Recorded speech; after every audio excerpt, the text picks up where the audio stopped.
A teď bůh League of Legends sám. Videa! Le goal!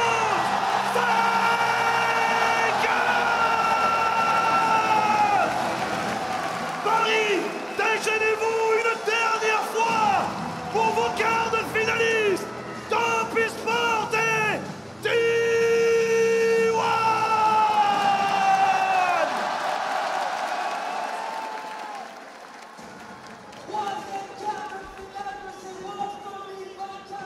Ty vole. Ta kamera, by the way, která jde z té stage nahoru na to nasvícený logo na tu postu, to je boží. Velmi dobrá produkční práce. Best of 5 series. I'm Draco, joined by Kobe and Chronicler. Guy, we keep finding ourselves together for just the best League of Legends possible. Oh my god, just the teaser alone! Look, there's a lot Jaký bordel v we aréně? could just talk about... We don't have to. There's incredible League of Legends. I cannot wait to see how the draft evolves as both these teams show us what they've been working on since we last saw them in Swiss. 8 world champions in this game, down to be a banger. And as we get into draft, it's really fun. Jsem horňák, takže fandím koze Fakerovi. At the beginning of Swiss. And we got to see Cream actually acquiring Aurora and or Yone more than any other player at the tournament thus far. I don't think T1 are going to be letting those power picks through. No, Chtěli jste, and as you point out, Drake, narratively, this series is a buffet. chtěli jste nějaký příběhy, chtěli jste nějaký zajímavosti. Já nevím, jestli nemá cenu, abych vůbec skipnul T1, protože mi připadá vlastně říkat zajímavosti o T1 absolutně zbytečný. T1 je historicky největší a nejúspěšnější League of Legends tým, organizace, která kdy na poli e-sportu byla celosvětově. Tým, který vyhrál 5 světových titulů, pokud mě nešálí paměť. Dokonce už jsme v situaci, kdy já si to musím ověřovat, protože už se ani nejsem jistý, kolik jich vlastně vyhráli. 4, dobrý, no vidíš, já už ani nevím, kolik jich vyhráli. 14krát za sebou vyhráli během LCK 2022 Spring, by the way. Další rekord, který drží, je 26 výher win streak v LCK 2022 a MSI 2022, předtím, než ztratili mapu do G2 eSports. Je tam hrozně moc rekordů, je tam hrozně moc titulů, je tam vlastně úplně všechno, co byste si jenom mohli přát.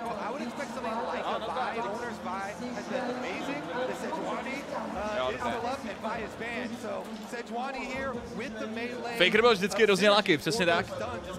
A organizace, která se dřív jmenovala SK Telecom a měla 2 týmy, protože tehdy bylo normální a bylo vlastně i povolený, že můžeš mít 2 týmy pod jednou organizací.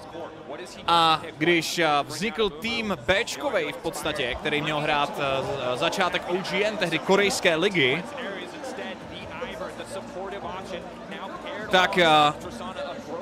tak ten tým byl právě postavený okolo nových rookies ze solo queue a jedním z nich byl Faker.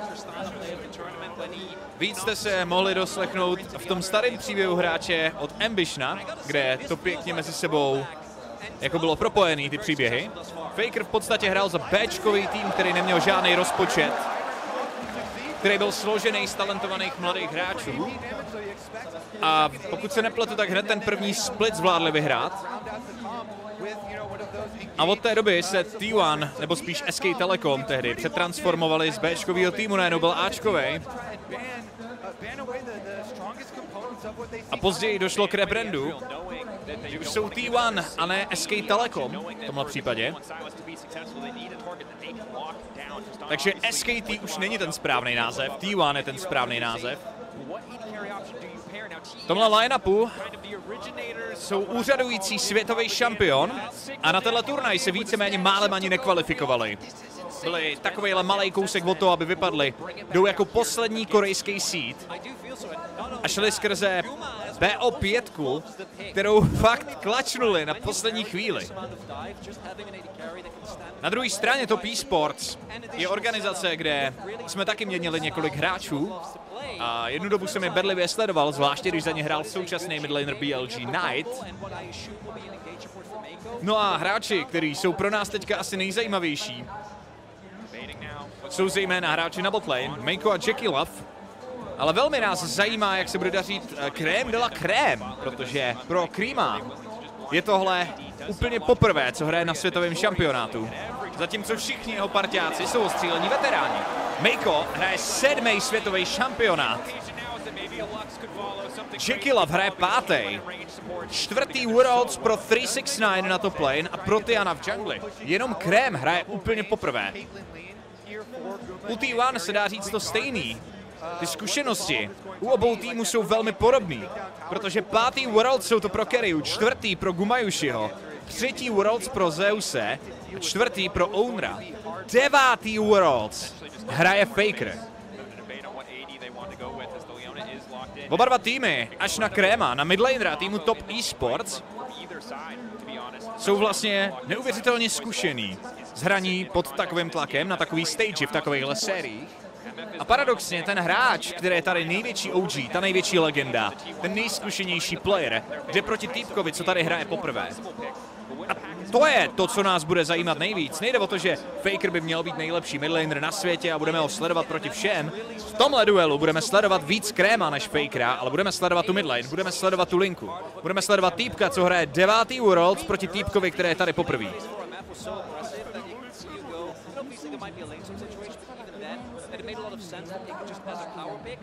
Already feel like we've reached that stage, and we've seen that level of performance from the champion thus far. Here it looks a lot of team fighting power. And we talked about, as we speculated, we said, hey, is there room for Kerrya to innovate on what had been a pretty locked in meta in terms of engaged support from Mark coming in here against highly immobile champions. Yes, the Tristana can get out of a lot of sticky situations. The rest of the members of this TES line are super vulnerable to that tempered fate. And the Bard goes a long way with helping out the attempted side lane play that we do expect from this side, Camille and Silas here. Dripisi, díky moc za subscribe. Za Prime děkuji Kukimu, Haseo, díky za resub, Denny, Darkingar, Simujo, Hulík, Tulík, Kirulienka, Romanko, Kočičák, Kolmi Matt, Freys, Hykitečka, Mája, Ohnivý pták, děkuji moc za resuby. Moc krát díky. The way they won that first game against T1 was by absorbing the initial blow and then counter-engaging. I think that this comp does this insanely well. You have a lot of AoE damage, meaning that your choke point control is going to be really strong, and the Ivern adds on top of that. And for T1, this is nothing but comfort. Certainly is. It's a good thing you bring up that first game, because in the beginning of that game, T1 Ice Killer, děkuji moc za subscribe, vítejte. 369, got a first blood on him and had a very big early lead in the game. Additionally, T1 are set up once again to have a pretty strong level 1 overall. Bard level 1, basically 2 abilities between the passive and most likely the Cosmic Binding. Can allow them to get aggressive, maybe contest if they do want to go for the lane swap. And when you look at T1, Korejská liga se oproti té čínské samozřejmě liší v mnoha ohledech. A herní styl Korejců je častokrát daleko víc opřený o strategii. Číňani hrajou skvělý makro, ale jsou to daleko větší divočáci. Springy, what is going on here? Díky moc za Prime, vítejte pánové. Přeju hezký odpoledne. Bývá to daleko divočejší.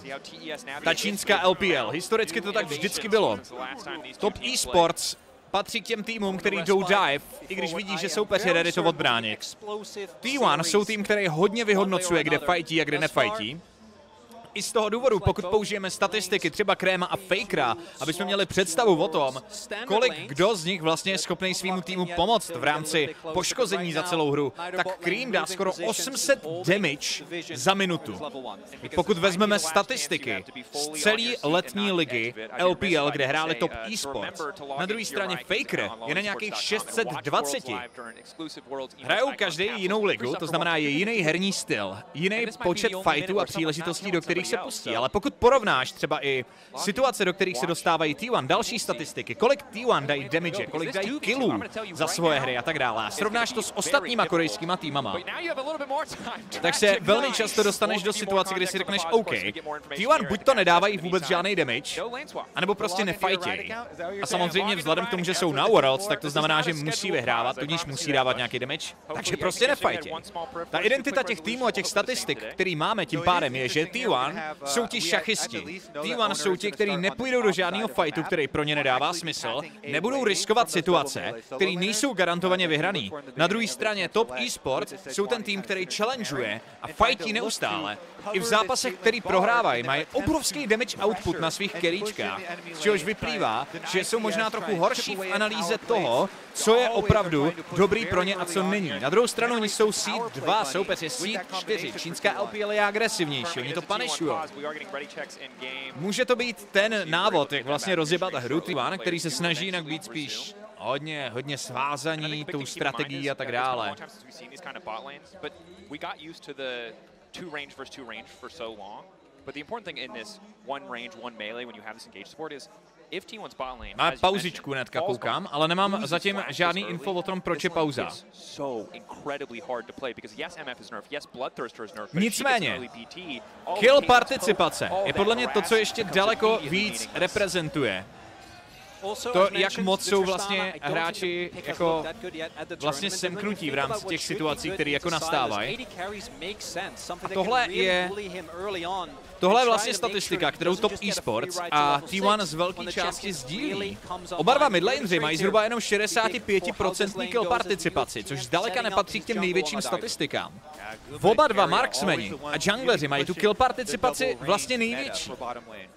To znamená, oba dva týmy hrajou velmi podobně a dává to smysl. Jungleři, který se snaží co nejvíc asistovat marksmanovi proto, aby na tom byl dobře. 369 teďka dostává malej spacing. Vlastně ta meta, kdy tu hru tvořil hlavně midlane jungle tandem, je trochu pryč, hraje se hodně do toho botu, hraje se hodně okolo toho, aby ty zdroje získávali marksmeni a bez nich se víceméně skoro nikdo nefajtí.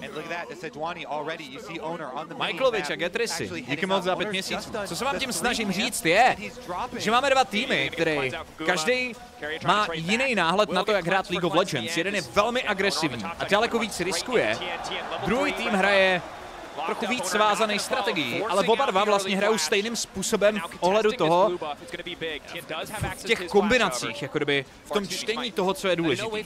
Některý týmy to tak nemají, některý týmy mají vyšší kill participace například na tom midu a trochu menší do těch supportů, to znamená, teda do těch supportů, do těch junglerů, čehož vyplývá, že třeba midlaner víc roamuje do toho botu sám.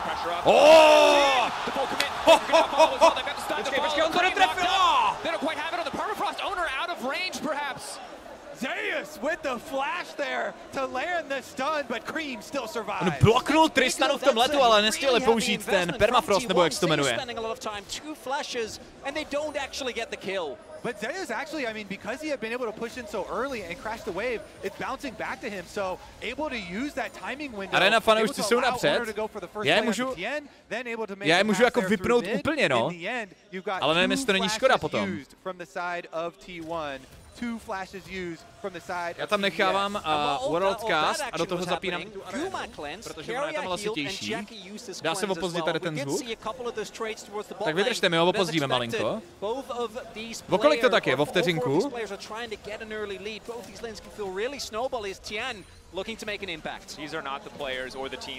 Možná o 2, 1,5 vteřiny. There's a way they can find an advantage, they will fight for it, and it won't end up costing them here. While they did have TN standing behind them, hovering in the bottom side, T1 won't step too far forward as the recall does come through. Owner also hovering ready for the counter again, because resets for both junglers. TN a little bit ahead of the curve. Zeus, of course, used the pressure that he had well, but it does give up a bit that he had to spend so much time away from top lane. 369 now really just trying to crash this wave. I think it was just so smart planning there from T1, where Owner goes over, plays off the pushing Camille there. Zeus really nice, taking advantage of the level advantage for the big chunk and moving in, but bottom side. Even played stun fall. There's no cleanse available for Guma, but he has a portal waiting behind him. Ignite is there, trying to get a bit more damage down. Forced to flash out. And we're seeing the junglers actually flash on the Raptors here as Tien is trying to get his channels off, but there's no way you can tell with T1 members in your face. Such a difficult situation to be in. Cream playing with a lot of confidence. Fakir, pozor. Decent carry on the way up. Drops a little health back. Cream má ještě W. Teď Keria. Jo, teď je ten rozdíl velký. Faker to ještě našel, Keria dobrý roam. Ještě jak vteřinku bych tam přidal, klidně. Na té aréně, že jo?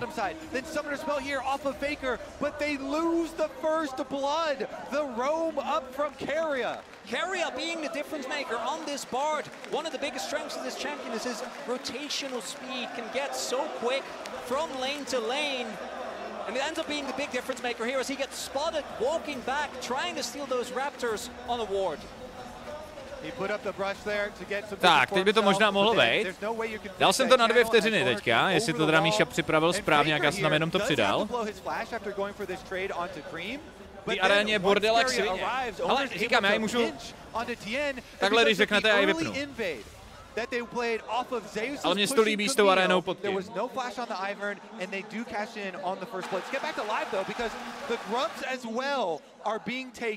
T1 reset, looks like they were able to get first setup on Grub, shifting their bot lane up towards the top side of the map. And again, we're seeing a very similar story to the first time these teams played this tournament. T1, incremental advantages, death by 1,000 cuts in the early game as they continue to take a little bit here, a little bit there. Now a kill, some summoner spell cooldowns, and the Grubs as well. And it was the flashless Cream that I think also couldn't play as aggressive. Vypnul bych Castry. Jako můžu nechat jenom arénu a vypnout Castry, ale to bych musel komentovat a já jsem tady sám, vole, to se mi úplně nechce. Kdybych tady měl Romču, jak je vypnu, ale takhle je spíš nechám. Počkejte, já to hledá. Equalizer.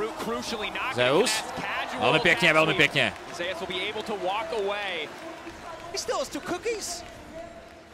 Yeah, his wave was in a little bit of a rough spot, so the timing there was quite nice for Tien, but Zeus, good use of the passive there. Procs it, then gets his hook shot away, calmly walks out of danger. I feel a little bit bad for TES in that Mako had been the one to actually start out the good play, burning Guma's flash, but ty americký komentátory bych vypl, chceš tam francouzský, teď ti možná můžu zapnout taky, to není problém. Quite well with Guma immediately resetting, going to the top side and then getting the objective for themselves. Čínský komentátory, ty mi asi neposílají. A myslím si, že francouzský a anglický komentátory mi posílají. And they're going to get the dragon as well. It's just they keep on accruing the objectives here. Camtech Drake means as well that the average value of the souls is going to go up slightly there. Do want to note the gold lead. By the way, návrat Caitlyn z velké části. Pozor, to bylo vole na lane push. Tam vyfalušila, nemusel stát. Návrat Caitlyn už jenom kvůli tomu, že jsou dobrý lane swapy. Je teďka jako téma, který se rozebíralo. Viděli jsme to už, pokud se nepletu z Lux. Teoreticky se to dá vidět i s dalšíma pikama. Faker možná bude dostávat dive, pozor. Dobrý sidestep, čeká na ty cooldowny. Ještě jde někoho odpálit tím 369. Kdo to tankuje? Owner to tankuje, to byla chyba!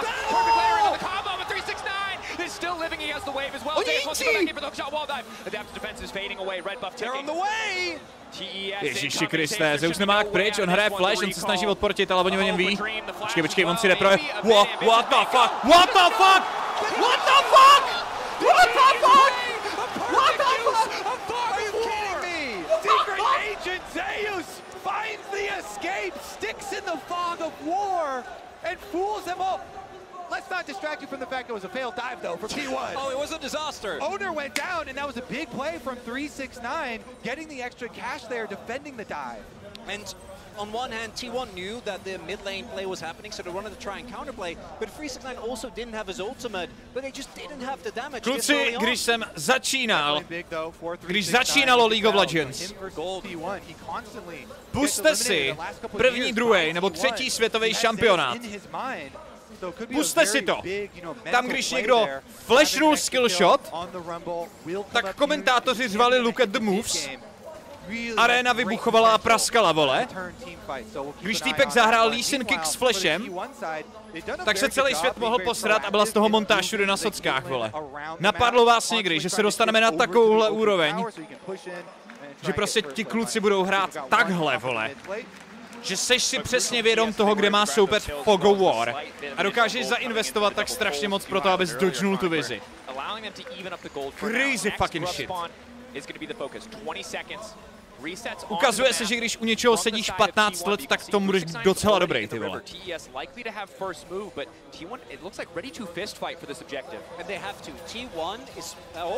Baker on the abduct going to connect. That's a lot of damage though.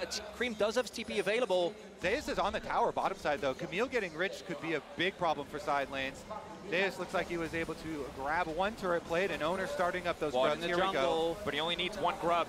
If they TP in and Owner gets one, it still feels like a victory for T1 as they get the 4 grub buff. They cross that threshold. We see this so often. T1 don't need to stick around. Carry it here. T1 tohle můžou brát. Pozor, TP. And they just walk away. They got what they came for. To je teleport za 2 Void Grabs, by the way. Bereš ty 2, to není tak hrozný, T1 mají tím pádem 4, nebudou mít teda full grabíky, ale to nevadí. A Camille z tohohle získává. Vzhledem k tomu, jak postradal ten dive, tak když teďka zdrží ještě 369, tak na tom hrozně profitujou.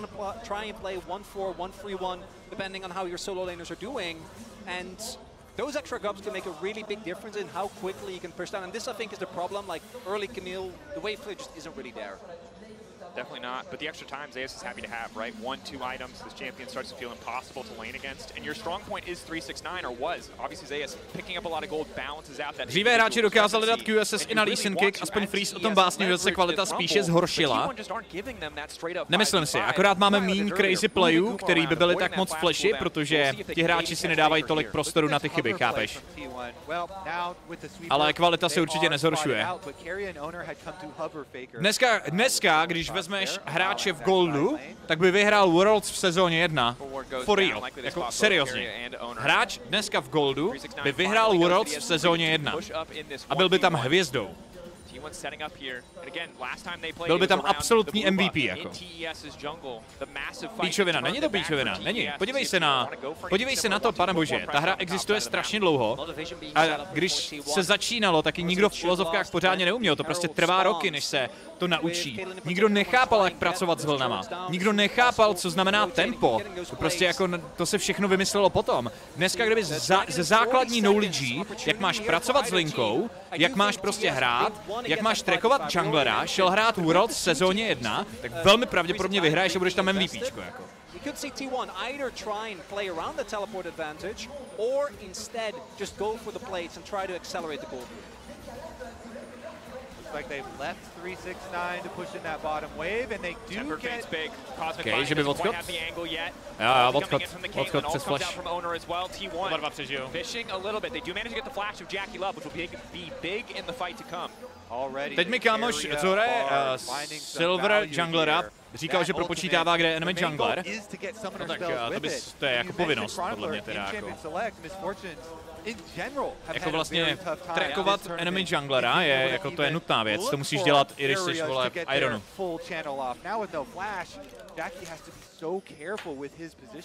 Čau z Gubíku, nazdar. Basically every single champion on the T1 lineup can just cancel that MF ulti. Guma probably the only one who can't do it quick enough for it to matter. So the perfect placement, the execution from TES has to be flawless. Bloodthirster gonna make it a lot easier for Jackie. To fakt ne, no jako jo, musíš. Pokud chceš climbovat nahoru, tak musíš aspoň částečně trackovat junglera, zejména pokud jsi jungler ty.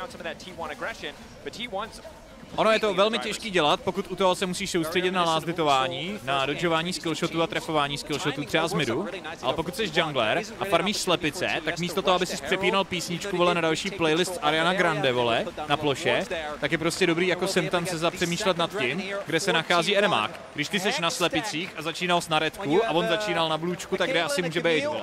A pingrout to prostě svýmu týmu je to, co by měl dělat každý jungler. See how the teams are able to use it. I love it. The zoom map here. Oh yeah. We're just going to even further accelerate T1's map movements later into the game. And of course, that's an exciting point that we're looking for. To nedělají ani v Masteru. No právě. Taky nikdo neříká, že všichni jungleři v Masteru jsou dobří, vole.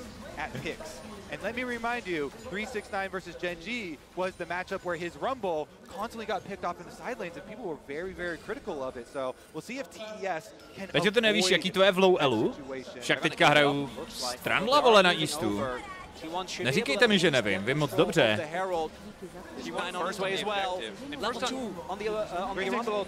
Sarno, Pepino, nazdar, díky za resubby, pánové. Mako just barely avoiding those traps. No flash on Jackie. Controlling the bushes there, but Daisy about to fade away. Počkej. Keria není ten cíl, borci. Keria není ten cíl, vole. Ono je vtipný, že Bart, by the way, jeden z důvodů, proč se Bart nikdy moc nehrával, kromě toho, že má slabou laning phase relativně do většiny piků, tak on má strašně nízký base staty. To znamená, že když prostě zafoukáš, tak Bart zhebne. Ale prostě ten Bart se hraje s Merkurkama do Locket Rushe s Resolve stromem a je víc tanky než ta Leona. Faker 1 verze. Gil si moc děkuju za 40 měsíců. Děkuju, brácho.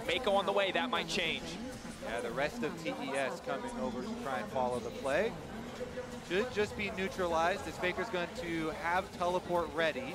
Was the empowered recall. Díky tobě jsem začal hrát Trundla na to play na 20 her, mám 90% win rate v bronzu.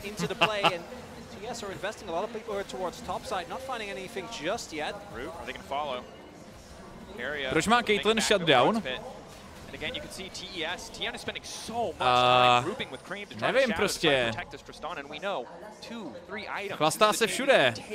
Evidentně i v design týmu, kde se dělají shutdowny, nevím. Nikdo nezná na tohle odpověď, kámo. Nikdo nezná odpověď na tyhle věci. T1 jsou even na goldy se svým soupeřem, dokonce o stovku prohrávají. A mají shutdown na Marksmanovi, který je 300 goldů behind. Nikdo ti není schopný říct proč. Nikdo neví, ani profíci to neví. Ani profíci nechápou bounty systém, nikdo to nechápe. Proto ho budou měnit teďka zase, že jo? Už asi po čtvrtý.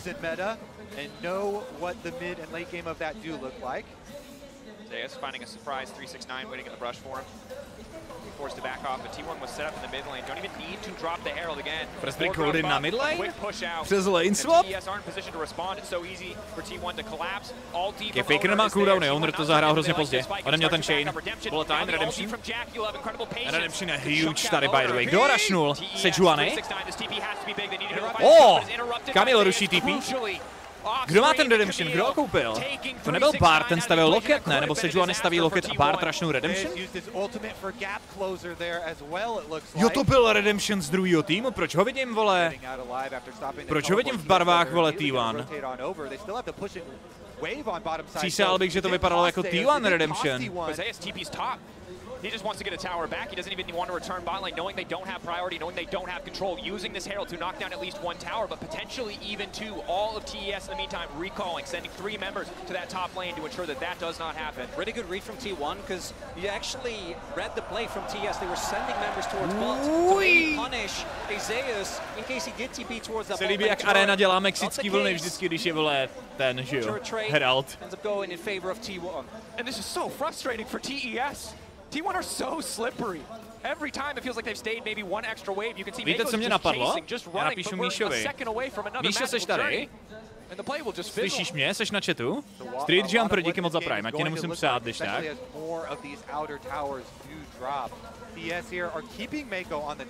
Jo, vy jste všichni Míšové, dobře, sorry. Míšové, zdravím vás, máte skvělý jméno. Jsou tady našeho Míšu z produkce.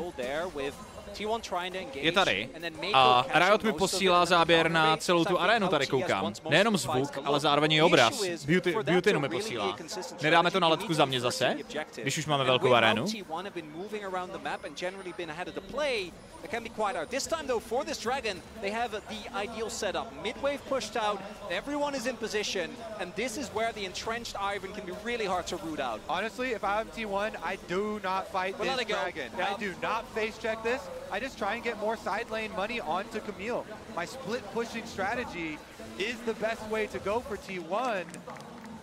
Looks like they are going to try and get it for Xayas. I mean, they got the second charge off. How quickly could they get damage? A lot of members on the way. Ulti is there. They need to get Cream away from the wave if they want to push this. Carry going back over. Looks like T1 Čeká, to není green screen? Ne, není. Green screen by nevypadal tak na prdel na té kameře, že jo? Normálně latka velká za mnou.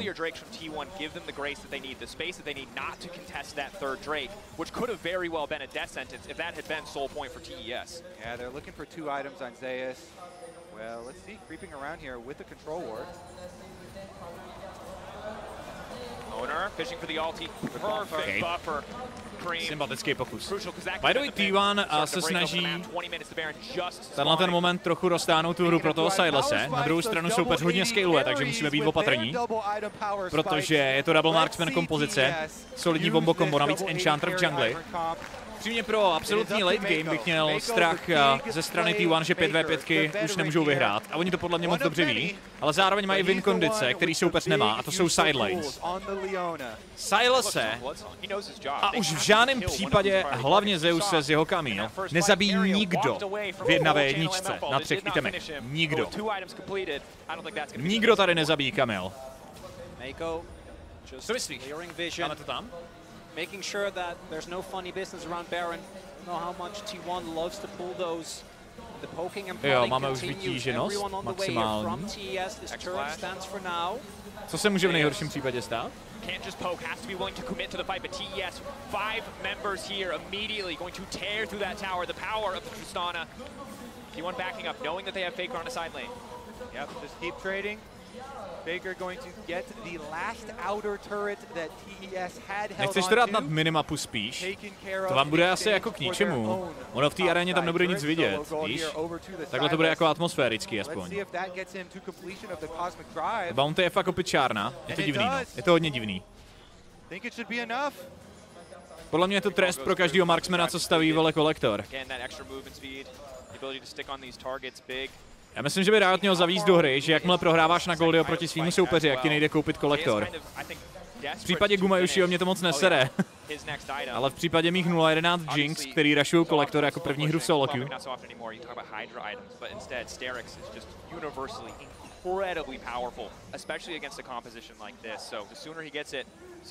tyhle oni jsou even a teď mají bounty oba, protože v porovnání s ostatníma hráčema na mapě jsou moc bohatí, že? The ability to go way deeper in fights and the way that she already skills insanely well with levels will make it a really strong 2-item spike. IE now done for Guma as well. It's a little bit behind on. Byla tady ta samá otázka, pak by mě zajímala odpověď. Nemůže kvůli tomu přijít pauza, nemyslím si. Že ten systém je rozjebaný, tak nějak divně ti hráči to ví. A taky ví, že na základě nějakého divného propočtu ta hra prostě říká, že ten shutdown tam má být. A Riot to zejména mění ne, protože by si myslel, že to není fair, ale protože pro nikoho není evidentní, jak ty propočty probíhají. Počkej, on se nechá odchytit. On tam nezvládne dát trepku, ale Krém odskakuje zpátky. Sejuani dostává root. Dobrý flash od něj. Tam chyběl flash basic od Kréma. Myslel, že dotíká, takže je dobře, že to Sejuani flashnula, protože jinak by to Krém sebral.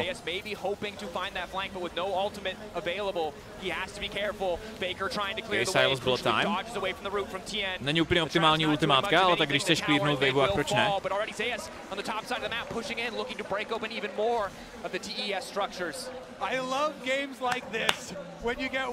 Velmi dobrý od T1 by the way. Bullet time koupil čas, clearnul waveu, tím znova T1 získává i prio, mezi tím Camille získává víc peněz na sidelane, než měli oni předtím. Pro ně je to úplně v pořádku.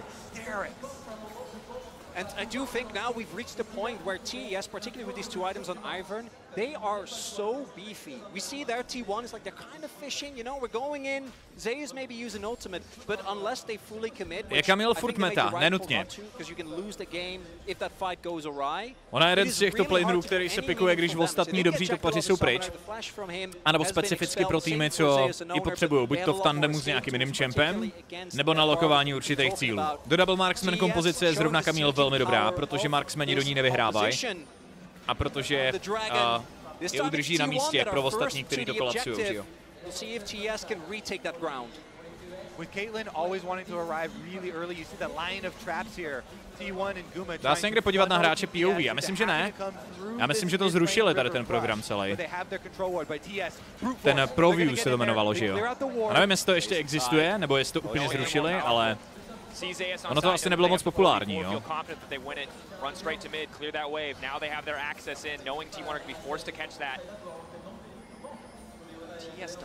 Vlastně ani nevím proč, jestli to stálo jako tolik peněz to udržovat přeživu, ale kdyby to mělo pár uživatelů, jak to tam mohli nechat pro ty, co to mají rádi. A na to učení se, jak hrát, je to absolutně boží, že jo. Kdo má lepší late game? A každý tým má jiný late game. 5v5 v klasických teamfightech určitě Číňani. Ale teď uvidíme. Ještě nemají 3-teamový spiky, oni jdou flipnout toho draka. Dobrá soul point. Chápete to? Tohle je přesně to, o čem jsem mluvil. Proč T1 mají tak malý damage za minutu oproti ostatním týmům?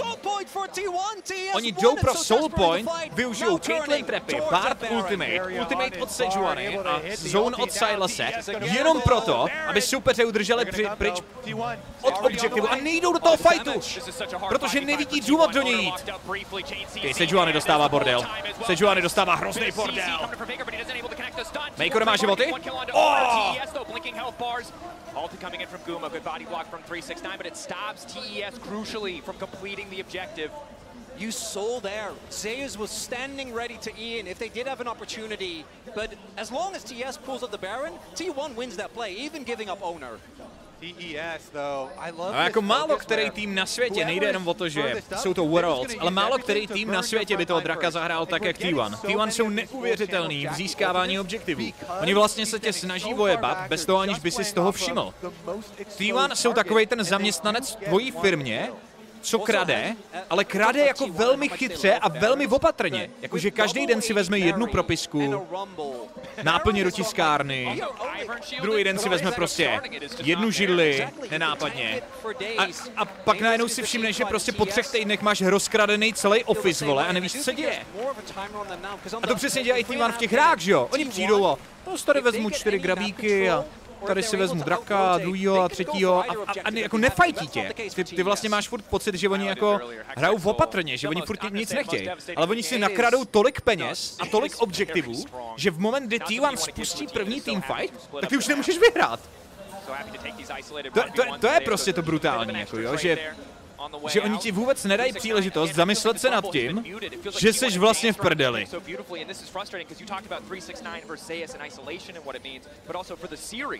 If Rumble is not an effective pick for TES, that nerfs so many strats, so many traps, so much preparation. They have to be TES forcing on objectives, try and get the front-to-back fight that they want versus T1. Meanwhile, T1 pressuring side points again. Here is the force. Ale, a to jsou přesně naopak top e-sports, jo? Top e-sports, hele, Baron, kopnu do něj. A neuvěřitelný teamfight, je strašně silný tým. A prostě oni jdou Barona, protože já chci powerplay.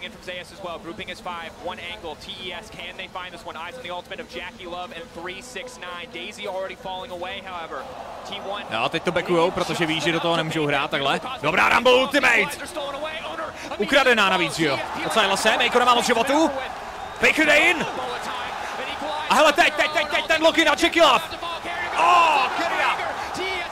Faker! What? Dobrý flash! Humorujší flashuje přese! Let's go! Yes! T1 with the patient team fighting!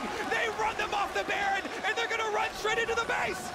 To by mohla být v klidu hra, máš tam waveu, máš dost času, až za půl minuty ostatní. Jackie Love nebude mít bullet time, kdyby se sil spawnout, Meiko to nemá jak odtáhnout, nemá jak vyčistit, máš obrovskou vlnu, máš tam vémoliše, vole. Eze. 15 vteřin to stíhají. Meiko musí odtáhnout tu waveu pryč, ale tam jsou ti grabíc navíc.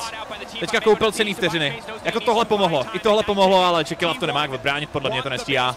Nebo?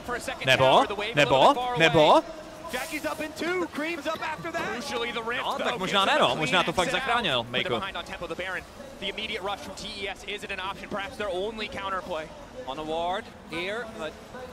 Don't know if that's enough time, and it's the patience that you talked about. And here we see again, look how hard it is for T1 to get any meaningful damage onto TES. The healing from TN makes it really tough. Krásná ultimátka.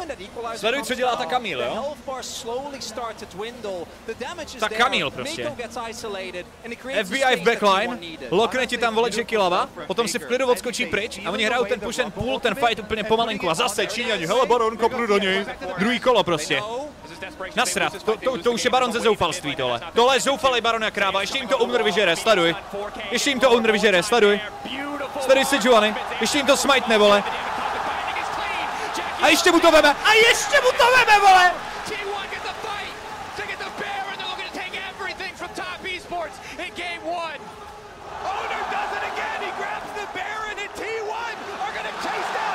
Počkej, on partí!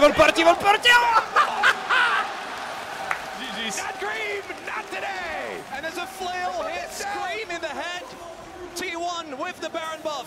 Gonna bring us to 1-0. And this is the kind of game that you want to start a series with, this kind of momentum, this kind of confidence. This is a team that barely made it to Worlds. And they barely gave a chance. eSports museli toho Barona brát za mě, no oni věřili, že mají dost damage, když mají dva marksmeny, ale nemají, no. Nestihli to. To byl Baron ze zoufalství tohle. To už je taková ta klasika prostě, že víš, že seš svetovaný, jel z 320, vole, a zastaví tě policejní hlídka. Tak máš dvě možnosti, víš co? Top eSports zvolili tu druhou. Is able to showcase something that they didn't do for the entirety of summer is mind-boggling. Zeus is even having fun. Parkour there at the end with the blast cone, just showing off the Camille hookshot, but here's another look. Furt je ten zvuk napřed, trochu je, ale mě to zas tak moc neruší, nevím jak vás. Jako můžu tam ještě zkusit vteřinu přidat, já upřímně nemám pocit, že se to jakkoliv změnilo teda, no. T1 press in for the team fight. Owners even able to get the smite here, as there was an early one from the side of TES, and they just chased down. A nevím, jestli to nemusí nějak refreshnout nebo něco totiž. The point, of course, was the previous Baron fight. Of course. And that put TES in such a rough position.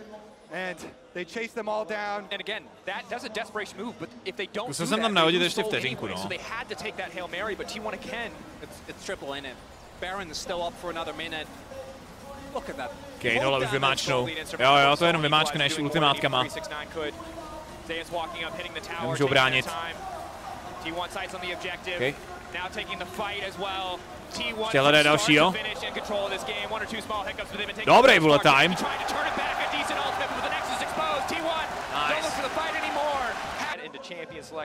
A tak jsme čekali, jestli ty podložky budou vracet a jestli to budou nějak stornovat nebo něco takového. Zase spadl web, jestli to zase hodili. Už tam nejsou ty podložky, budou naskladněny až za pár dní. Prostě už ti přišla. Prostě jako jsme si nebyli jistí, jestli to není chyba na tom e-shopu, chápeš? Protože říkám, když se podíváš na Alzu, tak ta podložka je tam zase za 850 korun, které prostě byly za 260 v kombinaci z těch slevách.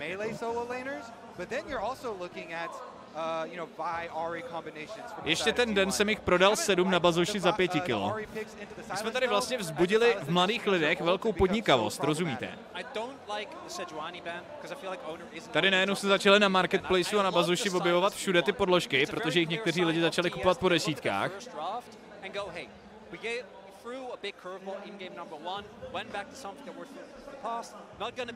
Teď je za 530 i se slevou. Oni tu cenu asi furt zvedají, protože to furt objednáváte, no já nevím. ROG Sheet se jmenuje, ne? Nebo tak nějak? Jo, vy jste zhodili web, tak já to nenajdu, dobrý. Dobrý, jak já se nepodívám. Ne, v pohodě, vole. Já se na to stejně nechci podívat. V klidu, zhazujte si weby, vole. Mě to nezajímá vůbec. Because I think they want solo AP as Rumble. I don't think they want to go with an Ari or anything now. I hope there's some spicy cooking going jako, on. Jo, můžeš ta podložka je levnější než rohoška. Můžeš mít mikrovláknovou rohošku ROG před dveřma, vole. Nebo jako takovej ten... Nebo když lezeš z vany, abys neměl mokro, vole, na kachličkách, vole, abys neuklouznul, tak si tam můžeš dát pod vanu, vole.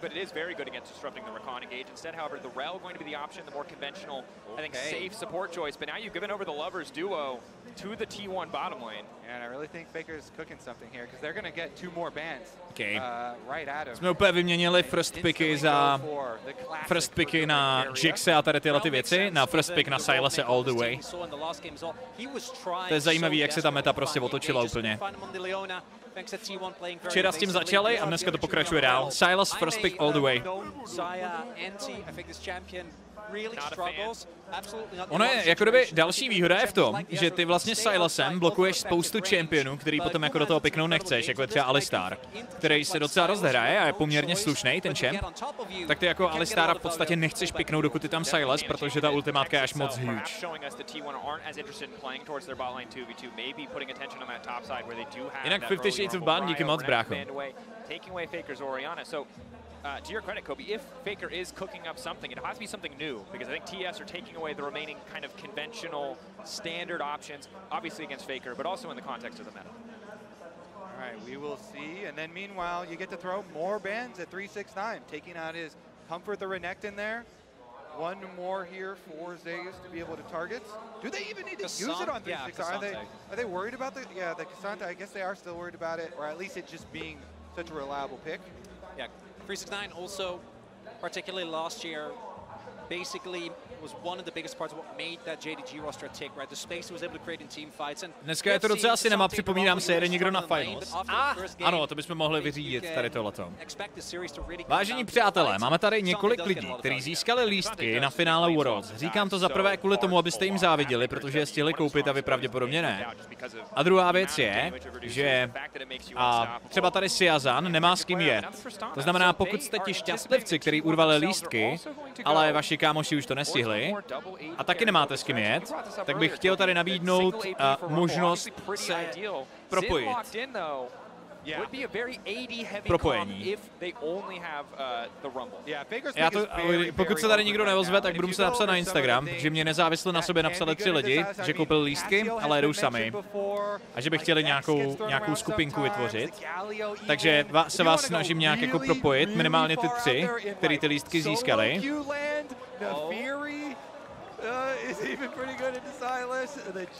Ale když tak tady v chatu je pan uživatel Siazan, který máte lístky sám. Pokud máte někdo skupinu, se kterou jedete, nebo pokud jedete sami, tak mu prosím napište a rozšiřte svou partu.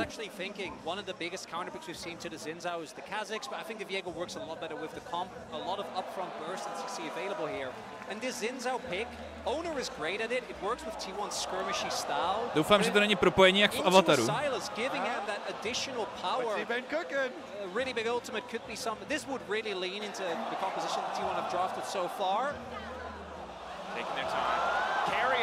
Jo, to bude 100% Yasuo. Worlds Rice Faker!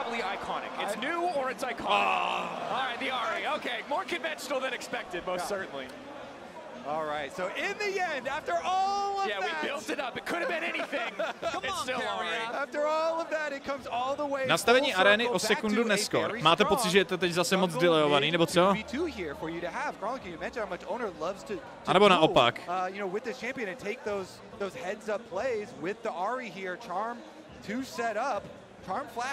Je to o sekundu napřed, tak ono to posílá i v obraz, my jenom promítáme jenom zvuk, ne? Tak co kdybych to dal celou tu scénu na pozadí, akorát ji překryju tou vinou, pak to půjde zpozdit, ne? Nebo to už tam je takhle? Takže to nejde zpozdit teda v tom případě.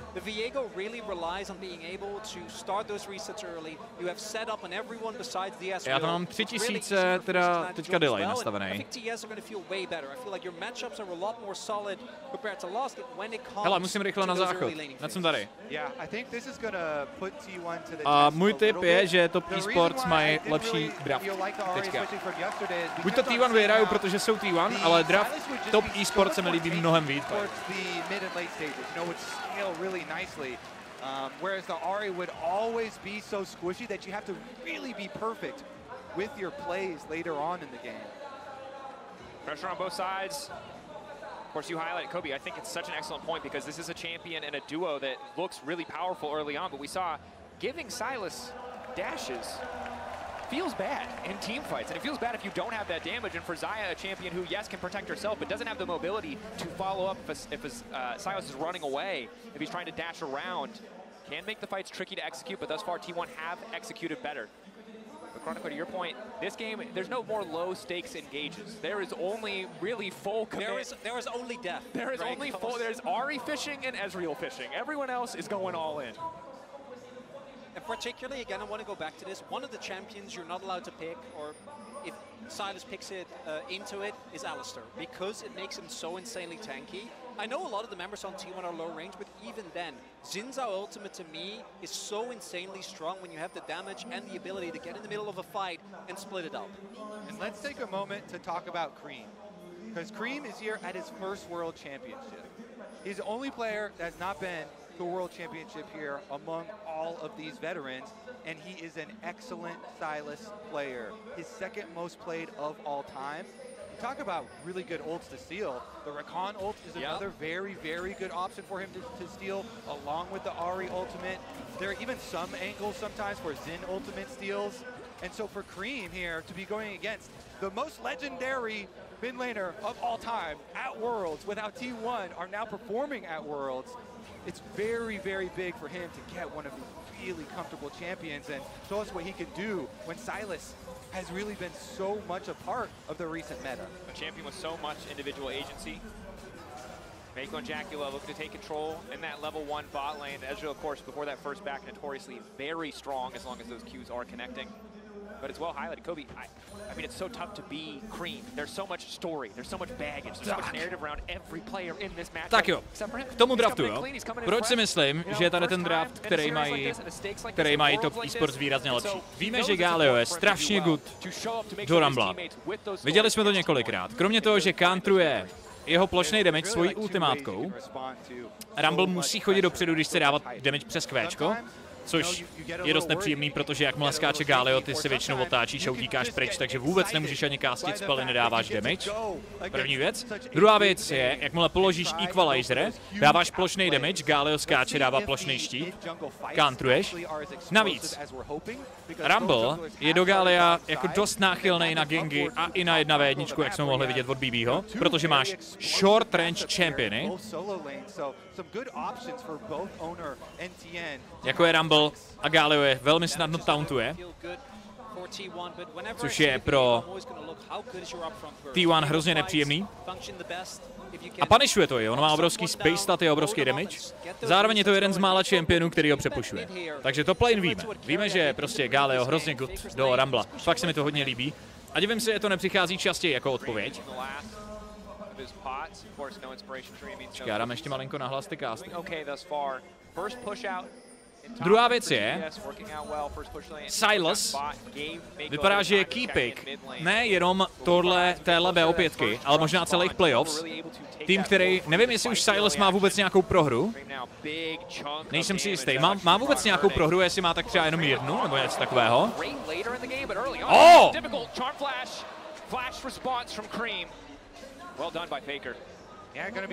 Lebo Ede, Katie, díky moc za resety. Jo, jednu prohru, jenom ze včerejška. Jinak Silas extrémně dominantní champion, zatím na Worlds. Nemá za stolik her, ale z těch, co má, těch 7 nebo 8, tak prostě jedna prohra nebo kolej. A hlavně je hrozně dobrý do Ahri. Jako strašně dobrý. Protože Spirit Rush je jedna z nejlepších ultimátek, kterou můžeš brát. Takže ty tady máš Crash and Guard, ultimátku od Zina, kterou můžeš brát, Rumble Ultimate, která je hrozně good, Spirit Rush, který je strašně good, Quickness, který není vůbec špatný od Drakana, a teoreticky defenzivní Featherstorm. Ty z 5 ultimátek 4 máš velmi rád a ta pátá je jakože OK, ale žádná ultimátka pro tebe není špatná, ty furt můžeš něco dotovat. Jediný, co je trochu nepříjemný, je, že hraješ do Zai. Ty nemáš moc rád ty fighty, když jsi short range do Zai, protože ona jakmile položí někam pírka, tak je pro tebe těžký jako to hrát dopředu bez toho, aniž bys nedostal potom crowd control. Takže na to musíš dávat strašnou bacha. Ten crowd je mega dopředu, no já si vteřinu, ale s tím nic už neudělám.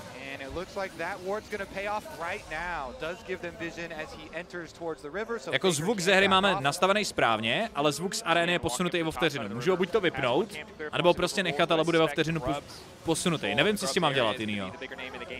Jako můžu zkusit tam ještě přidat 1 vteřinku, ale já myslím, že ono to nic nedělá prostě.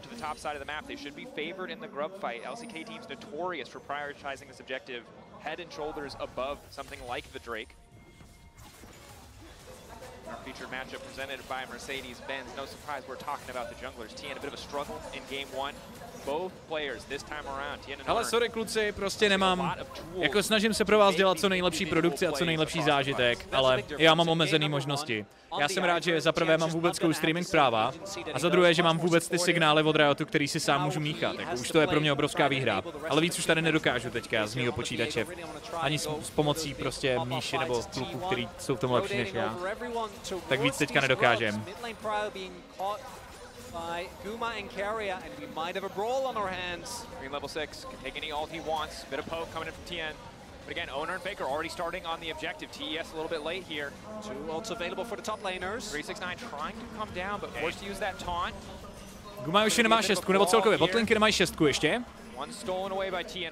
Galio, level 6 je teďka hrozně huge. Já myslím, že tohle T1 nemůžou fightit.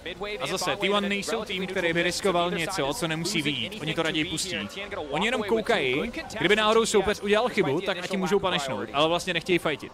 Ne, overextendujou to zbytečně, no.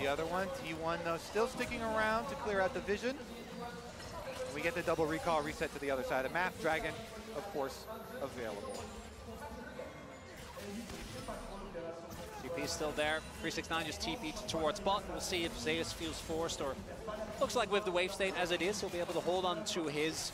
That's going to be something that T1 might look to play around.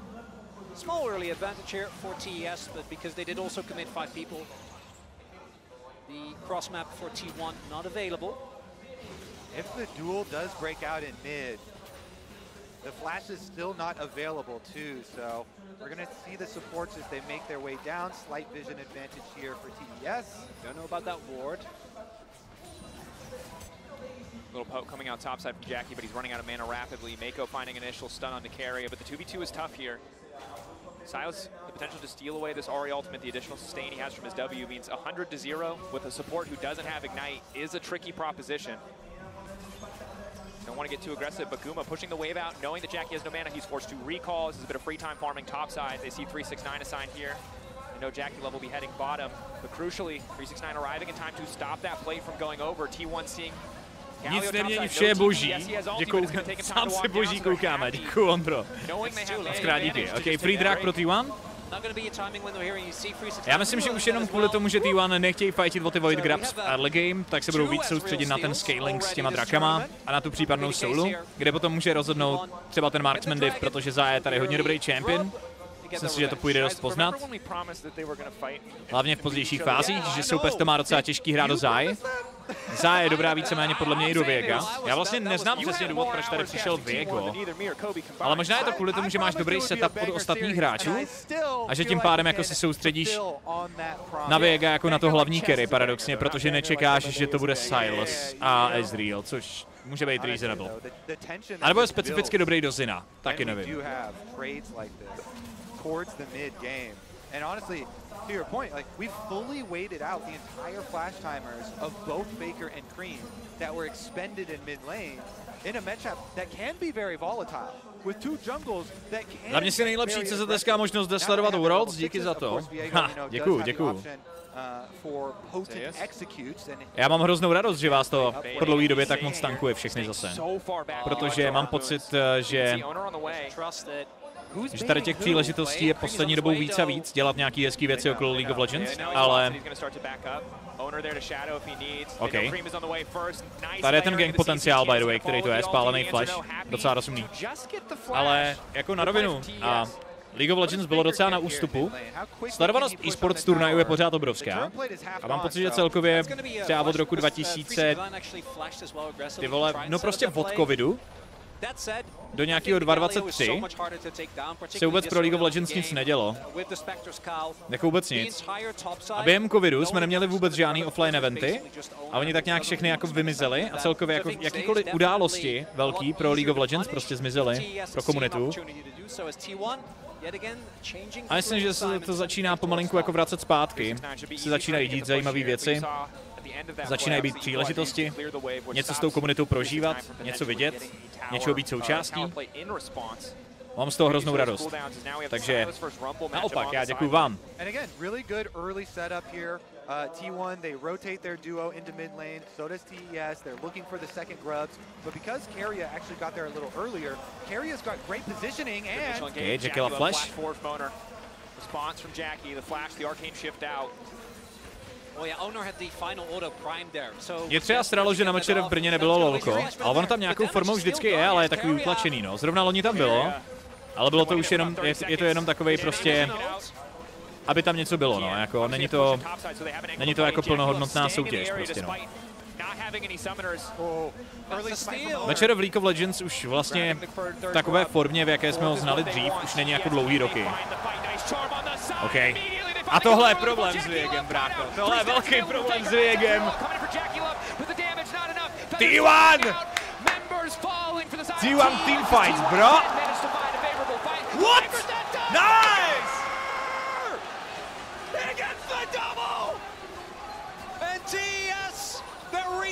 Krásný flash ještě na ten charm. Počkej, budou ještě Gallia. To nezabijou, vole, na to nemáte damage. Na to nemáte damage, boys.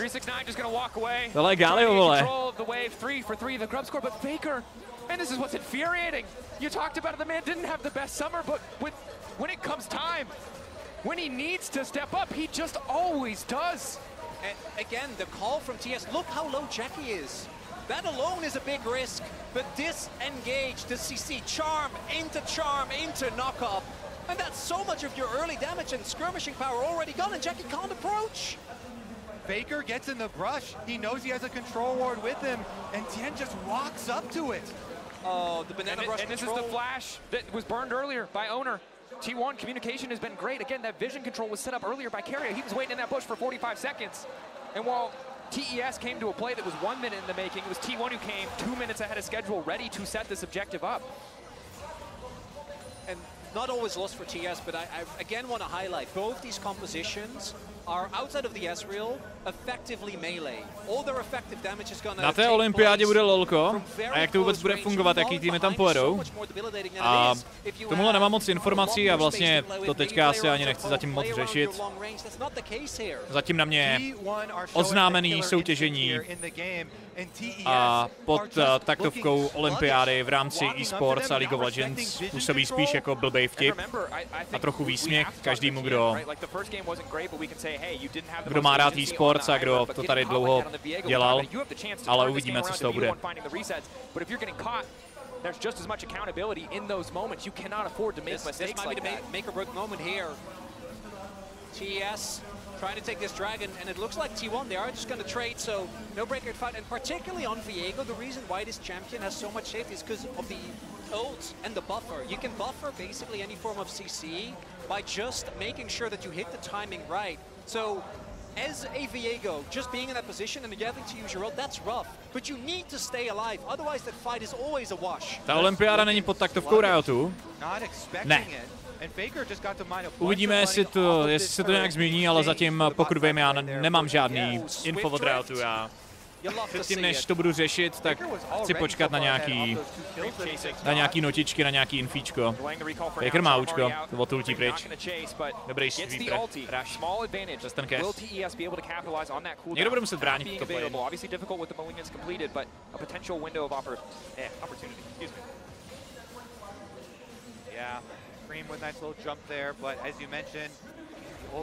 Nechci udělat e-sport olympijské hry a ty budou oddělené od normálních. Ano, e-sport má být na olympiádě, ale olympijský výbor proto nechá udělat samostatný event,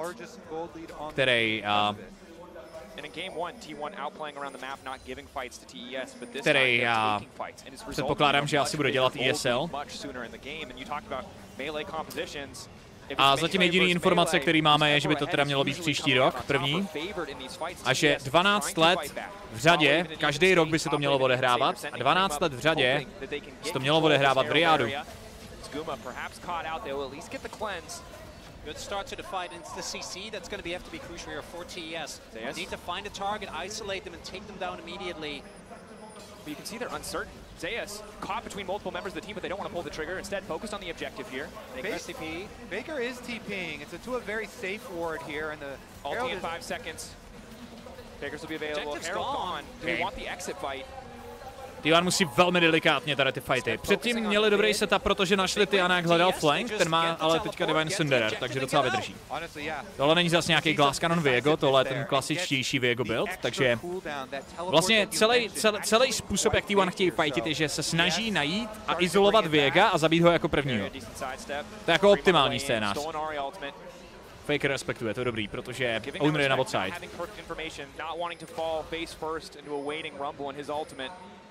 Tak to nemá s olympiádou moc společného, to je spíš jak mistrovství světa. A já jsem říkal od začátku, že formát, jakým se hraje a dělá olympiáda, je podle mě... Já si myslím, že je to dost outdated a že by se to mělo měnit anyways i pro klasický sport, ale chápu, že prostě tam je prostě síla té tradice, ale mně připadá prostě hrozně smutný, že sportovec může zažít olympiádu jednou ve své kariéře, když je na vrcholu. Když je hodně dobrý, tak to zvládne dvakrát. Někteří veteráni, když už tam jdou jako stařečci, tak jsou tam 3krát. A tohle by třeba e-sport vůbec jako nezvládl. Protože životnost hráčů v tenhle moment nemáme ani ty 4 roky, ani těch týmů, ani těch jednotlivců. A navíc hry se mění, víš? Jako kdyby fotbal může mít mírně upravený... OK. Fotbal může mít to ani...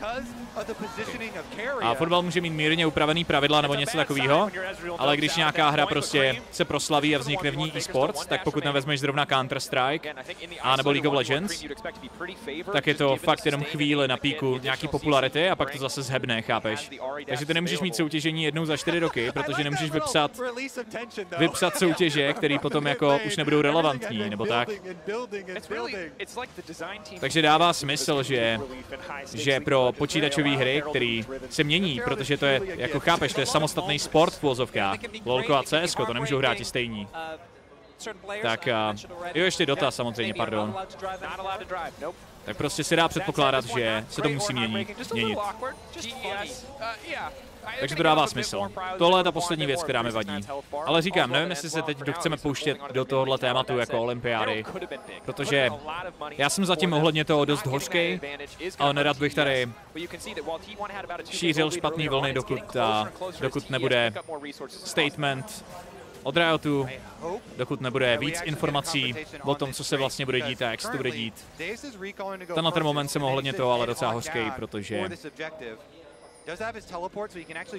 to vůbec není to, co jsme si přáli, nebo je to to, co jsme si přáli, ale není to způsobem, jakým jsme si to přáli. Jako, chápeš, je to... To prostě... Zatím to na mě působí jako... Vlastně mě to velmi bolí, proto se zatím nechci o tom ani bavit. A Keria se vzal blue buff, já to viděl.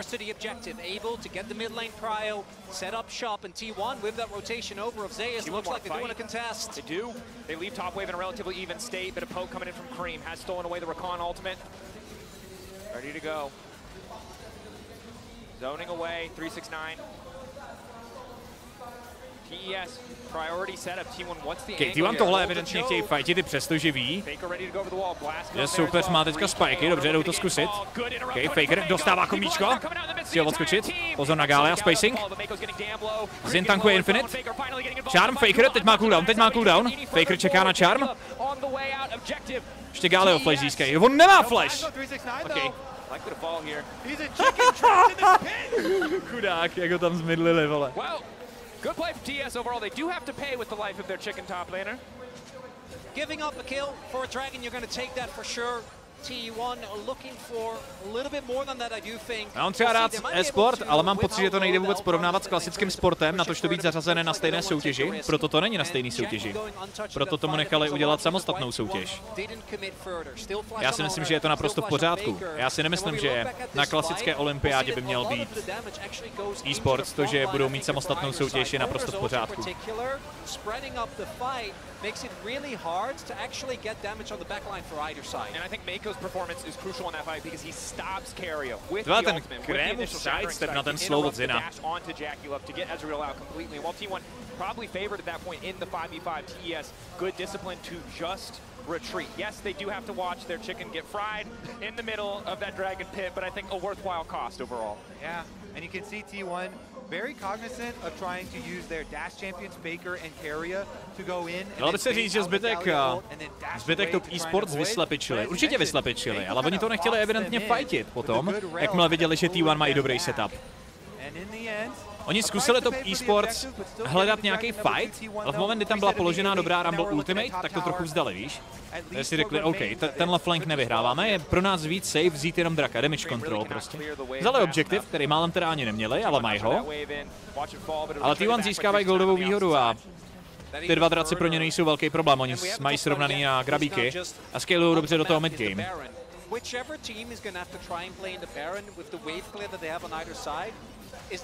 Proč nejsou ženy Challenger rank? A jsou,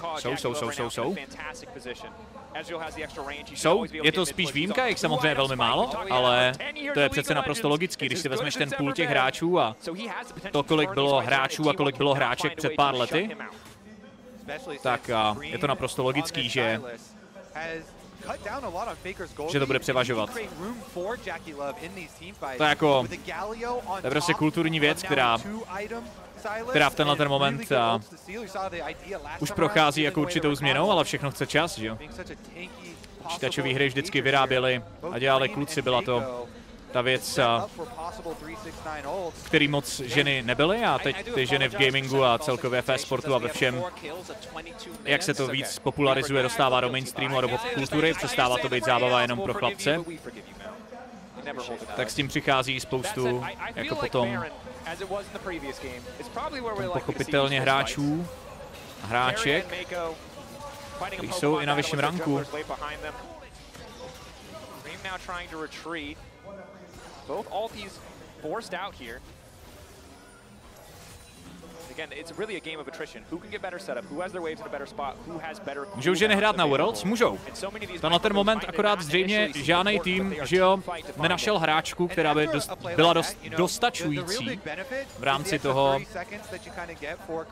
toho skill checku proti ostatním, říkám, ale nemyslím si, že jako kdyby, to je prostě složitější téma, ale ten důvod je podle mě vlastně velmi jednoduchý, opravdu, protože ten scope pořád těch hráčů je strašně velký a doba, kolik nad tím strávili času, je strašně dlouhá.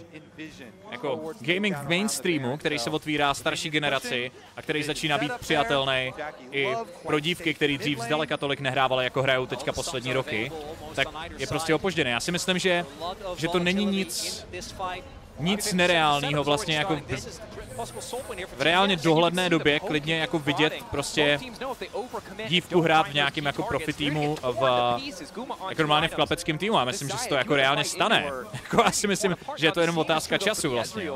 Opravdu si to myslím. Ono se to stane prostě. Věřte nebo ne, ono se to stane.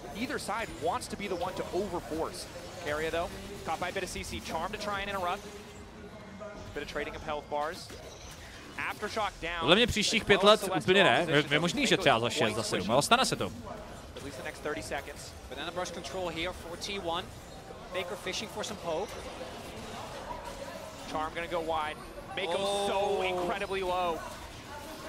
Okay. Meiko actually gonna have a reset? They just have to give it up. Without Meiko, I don't think you can team fight. And it's just a second Drake. Just the poke there. Faker, Guma, tým, co ji vezme, vždycky skončí poslední. A to je píčovina.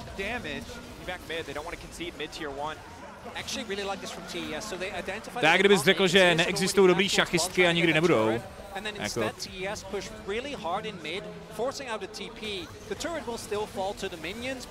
I think getting that cooldown is a big win nonetheless. And they hold on to this mid lane turret though. And you have to understand, despite the small goal difference, these teams are so damn close. Equalizer comes out. The TES again don't want to overcommit. Zase, T1 spacing, klasický, kámo. Hraje se o objektiv, oni získají draka, žádný fight, žádný kill, jenom vytlačí soupeře pryč, mají to, pro co přišli a jdou pryč.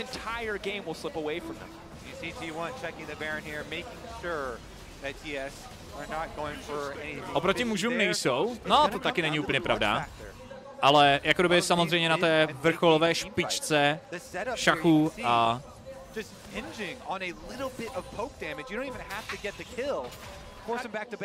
šachů a jako kdyby je to samozřejmě pořád poměrně znatelný rozdíl. To je divný, že teďka teda Faker jde do botu a jo, on Zeus nemá teleport. Nicméně jako jsou absolutně exkluzivní a vynikající šachistky, který hrajou jako fantasticky a dokážou úplně v klidu hrát vyrovnaný partie jako se světovou špičkou. Většinou jim chybí kus na to, aby třeba zvládli potom jako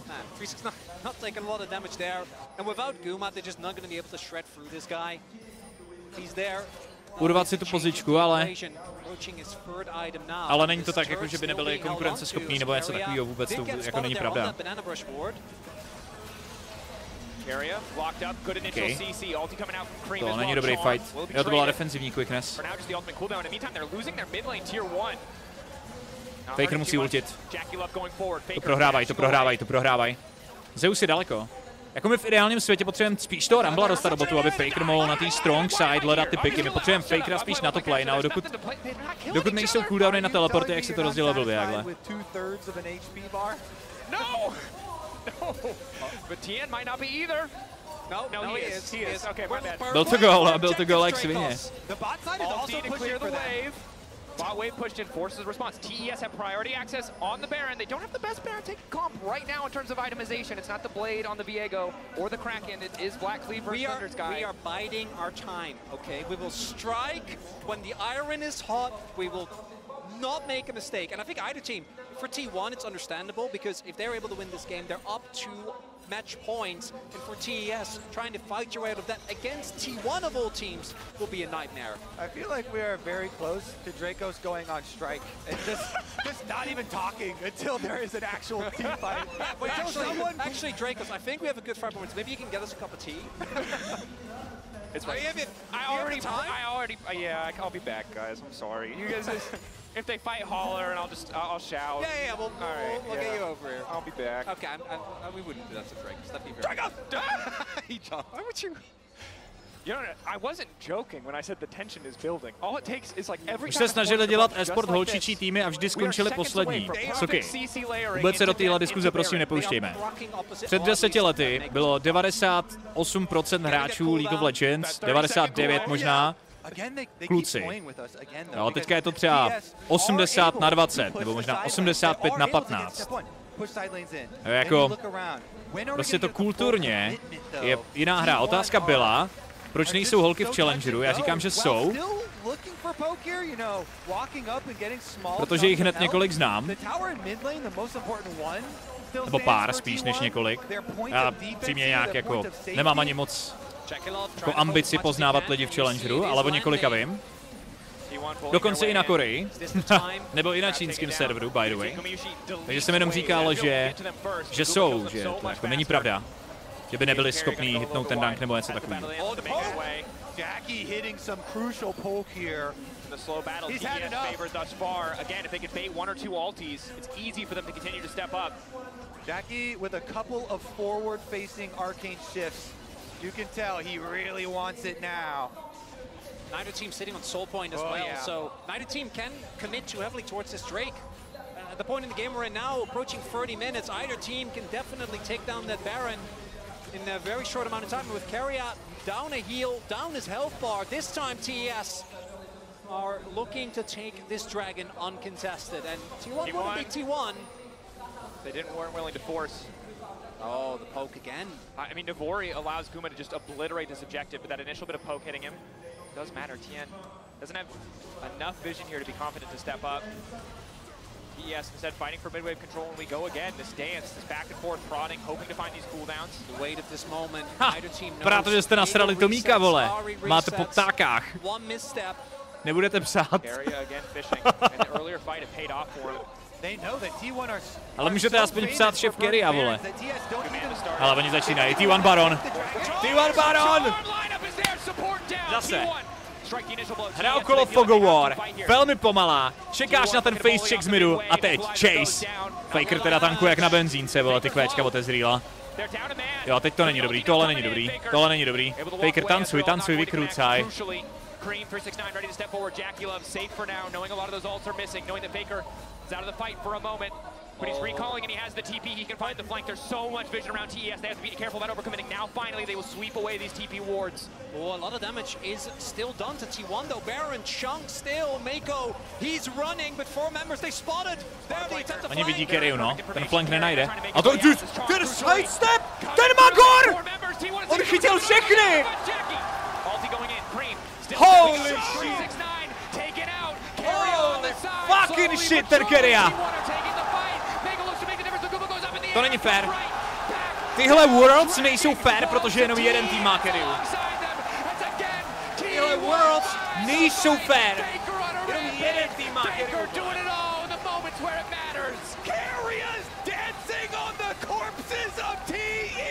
Ty vole, dej mi replay, brácho, dej mi replay. What the fuck? Kdyby tohle vyšlo z toho Fog of War, tak řeknu OK, pěkný Rakan play. Ale oni ho viděli! On je vytančil! On jim dodgenul všechno a všechny je pochytal. Sleduj to, sleduj jo? Teď viděli Kerriu, odskakuje. Sidestep na oba dva snéry. Chytá jednoho, chytá druhýho, dodžuje kvéčko. Chytá Galia v moment, kdy to končí a vyhraný fight. Prostě Rakan sám vyhrál fight tady. Úplně sám. And they just don't have the damage. Jackie again taken very low. And then Faker. Support value v kompetitivu je crazy shit. Support value v kompetitivu je crazy shit. On prostě on jim vyházel cooldowny a splitnul fight. Oni všechno vyházeli do něj, nikdo ho netrefil a on je všechny vystunoval. 10-0 to score with the Baron, with the Dragon, they want more! Krem! Oh! Faker! Ještě má dva skoky, ještě poslední skok. Again, name of the game is survival now for TES. They were on even footing for so long, but with this Baron buff empowering T1, they have to play on the back foot. They have to respect the potential for the push here, concede these tier 2s, give up what they have to, hope to find another fight, another chance to come back in this game. Třeba Kerriu místo Mikyho, no evidentně dostaneme Labrova teda na botlane. Pro G2 by the way. A já osobně mám radost. Já si myslím, že Labrov je jeden z nejmilejších a nejsympatičtějších hráčů. Je to strašný tryhard a je to hrozně jako... Já jsem si s ním prohodil jenom pár slov a je tak slušný, prostě hodnej milej kluk, že je to super, já mu velmi fandím. Myslím si, že to bude jako parádnický. A je to hlavně fakt tryhard. On fakt bude potit krev, aby prostě G2 byli nejlepší. On má ještě ten drive, chápeš? Pěkně, Faker, poslední skok, pojď! Pozor, Jackie Love! Oh! Nice!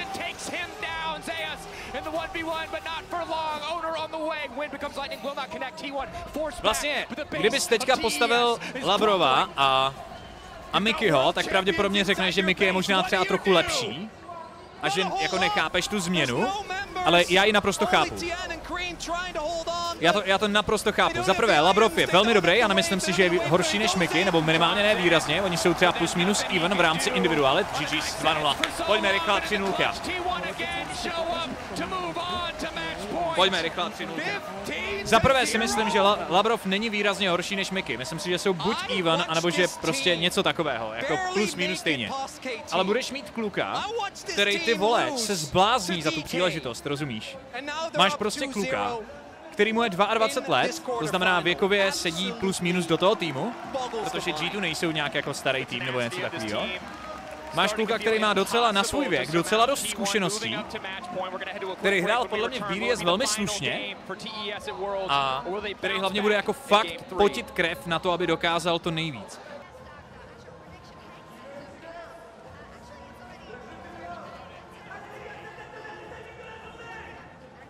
Mám si kupovat lístek?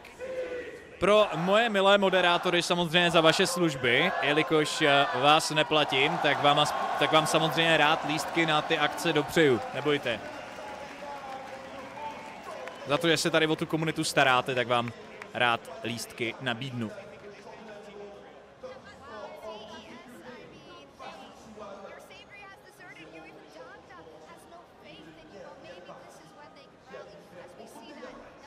Co nějaký DJ nehledáš? A nemůžu, já teď nechci k tomu nic říkat, protože nechci zkazit překvápko, ale všechno se dozvíte. Ale program bude dobrý, to je jediný, co vám řeknu. Program bude hodně dobrý. Trixie, děkuji moc za 11 měsíců.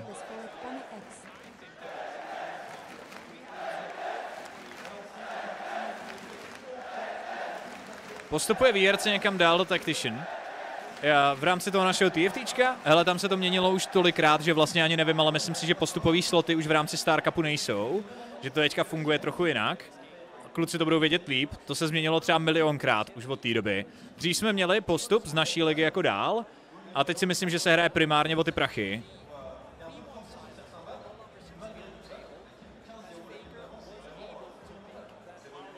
A samozřejmě on absolutně nádherný ceny. Já nevím, jestli jste to viděli. Já vám... Jdeme na draftík. Vydržte. Ještě vám něco ukážu. Kubrané, moc díky. Ty vole, vůbec nepřidávám nic na to.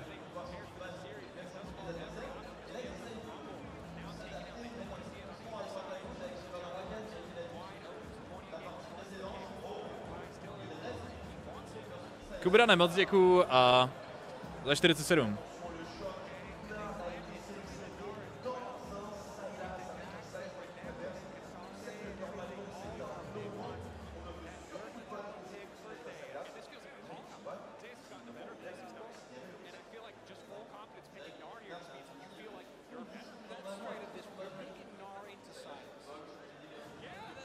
Tak, stop písničky. Next, they're going to pick Alistair. That's one of the best ultimates that you can possibly get. Ooh. That's Fakers. The Galio, one of the ones we mentioned in the Galio previous game, takeaway. as a possible cook into the Galio do Silese s Gnárem. Rumble v banu, by the way. Jako Galio je dobrý do Silese, ale... Would have to be a very big surprise towards the end, but they are red side, and generally they're going to save Carrier's final pick, the counter. Galio support. Teoreticky to může být Galio support. Je to flex mezi midem a mezi botem. Ale spíš bych čekal na midu, protože Galio je OK do Silese. Si dáváš docela dobrou ultimátku, ale ono to zase tak moc nevadí. A hlavně teď mě napadá jeden jungler, který ho tam chceš vzít. That's not a difficulty Silence is going to have when he steals that ult away, so they have to be decisive. Now it's the Kai'Sa coming out, the potential for picks here from the side of TES. No, jako Nocturne napadla, ale v moment, kdy vidím, co tam draftli, tak Nocturne už podle mě nebude věc. For Jackie Love, it also means that I think with the Ezreal we already saw him have a lot of agency. Čekal bych možná klidně Wukonga. Kai'Sa does exactly that. The amount of late game teamfight carry potential you have, the possibility Ty vole, mám hlad? A jo, teď já jsem neobědval. Co ti jebe? Já jsem měl na snídani Štěpánka, dělala palačinky. Chápeš? To bylo v topu absolutně, ale... A teď mám hlad.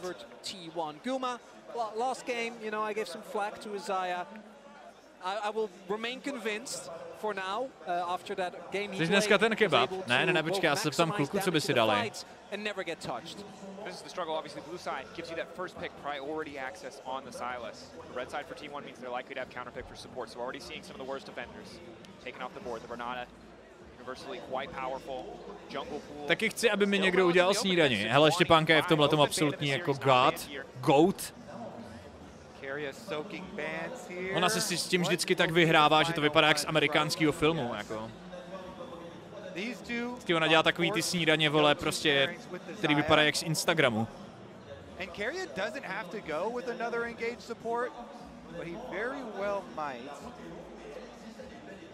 Opt to go for the Vi instead here. Take it away from Owner, who has been so good at it at Worlds with it so far. Owner's pick expected to come through here. Kde fotka? Hned vám pošlu, nebojte. Proto máš takovou vanu, ty superdele. Jasně, to bude těma snídaněma. Určitě ne tím, že dneska jak skončí Worlds a dohraju Clash, tak vyklopím třeba 5 škopků, vole, za půl hodiny, co budu v hospodě.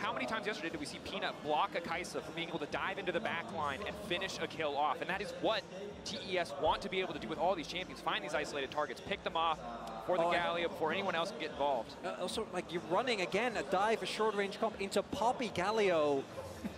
Jo, za chvilku budu XXL na CZ. You're still a flex. You're literally diving into anti-dive right now. Yeah. You are full diving into full anti-dive. Hele, už mi to poslal. Jenom abyste věděli, jo, takový malý flex, nebo spíš jak... Počkej, až to draftí. You're already really committed to full dive, so they're gonna full send it. Jako my flexíme teďka tu Poppy mezi botem, mezi junglí. Já myslím, že zatím je to spíš jungle Poppy.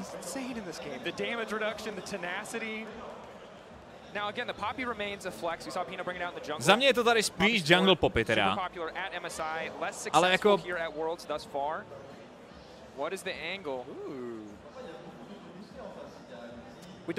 Pro, co?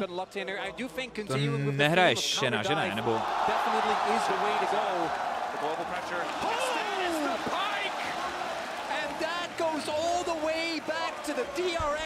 Všechny je utopím! Loves his pike. It feels so poetic against what could be an elimination game for yet another LPL team against T1. Všechny je uvařím, jenom abyste mezi tím teda pochopili ještě. Třeba tohleto vymysleli kluci, padlo to jako nápad a nechali vyrobit. A tohle byly naše trofeje na poslední TFT Star Cup. Na ten TFTčkový turnaj jsme nechali vyrobit takovýhle trofeje. 3D tisku, ručně nabarvený. A tohle, aby kluci neměli klasický poháry nebo tady tyhle ty věci, které už jsou hrozně okoukaný, tak jsme jim vyrobili tučňáky ze špachtlema, vole. Začalo to celý tím, že když jsme dělali první event v Brně, tak jsme jenom nabarvili ty obracečky, který Kuba někde koupil, vole, v Teskomě nebo něco takového. A připadalo nám to hrozně vtipný. A pak kluci nějak se dostali k tomu, že prostě vyrobili proto celý tučňáky. Jako, a je to absolutně boží. Zase chystáme nějaký trofé, zase budou nějaký hezký, teďka v Praze. And again, a game where Carry has so much agency. We haven't seen Pike since 2022 Worlds. Může se stát, že se na to TFTčko nedostaneme kapacitně, ale tam to nikdo hlídat nebo počítat nebude. Dokud se narveš dovnitř, tak se narveš dovnitř. Já bych se nebál, Tauria. Jako takhle, nikdy nás tam zatím nebylo tolik, aby jsme to museli řešit. Jo? To je prostě jako kdyby herna a bar, že jo? Tam, já myslím, že se tam vejdem. Poppy, possible ganks as well from Owner. There's so much potential here. TES though, they have to dig. A když tam přijdu sám, tak tam bude spoustu dalších lidí, se kterými si můžeš pokecat. TES right now. This is a must-win game for them to keep their year alive. And in their first best of 5 back at MSI, right, which was Cream's first international, they were able to crawl their way back to a game 5, and then unfortunately dropping to Gen G, but that was the eventual tournament winner, but what was much more harrowing was then the follow-up. Podložky si taky nemyslel, že vykoupíme. Ne, to nemyslel nikdo asi, no. You gotta imagine the amount of pressure on these players just to ensure that that does not happen again is something that's going to be weighing heavily on their minds as we go into this possibly. Není chytrý tohle říkat veřejně jako organizátor. Jako co přesně?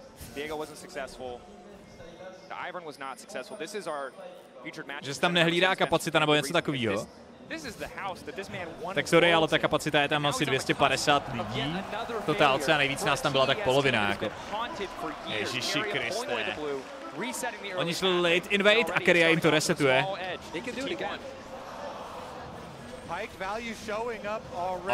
Teď už byli chytřejší. Párečku, díky moc za 9 měsíců.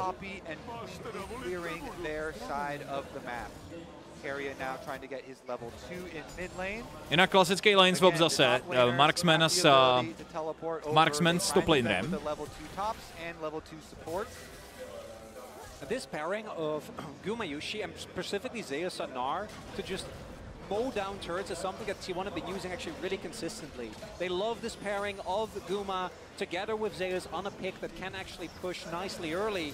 See how much value they're going to get out of it this time around. You can see level 2, they'll just delete that wave, the power of the boomerang, as well as the feather collar. Baker and Carrier try to get a bit of work done in the mid lane. Again, Pyke alone does a lot of damage in those early levels. A Bone Skewer into the triple auto from Halo Blades, usually enough to take about half the health of any level 1 or level 2 champion. So Carrier's going to try and slip in for the defense here. Owner actually went back to base. Dostává Silas resety Pajkůčkem. Já myslím, že jo, že by měl, to je součástí pasivky toho spelu totiž. Na co koukáme? Na klasický lane swap, akorát tentokrát Zeus zůstává na sidelane, narotuje Gumayushi poté, co to napušovalo.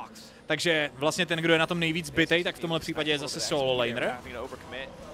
A ty ztráty jsou jako minimální. Pro top e-sports tady. No a TP advantage. Je tam TP navíc. Tak co si dám k jídlu, pánové? Na co mám chuť? Ty vole, já vím, co si dám. Ježiši Kriste, já si dám quesadillu. No jo. Slanina extra? Nepřeji si nic extra, nepřeji si. Nebudu prase, jsem slušný člověk. Multitude of members towards the bot side of the map. Yeah, teleport advantage and experience advantage for the Gnar here, for Zeus. Burger omáčka, to zní jako něco pro slušný lidi. To si dám, ano. A pepřová majo, to si dám taky, to zní taky jako něco pro slušný lidi.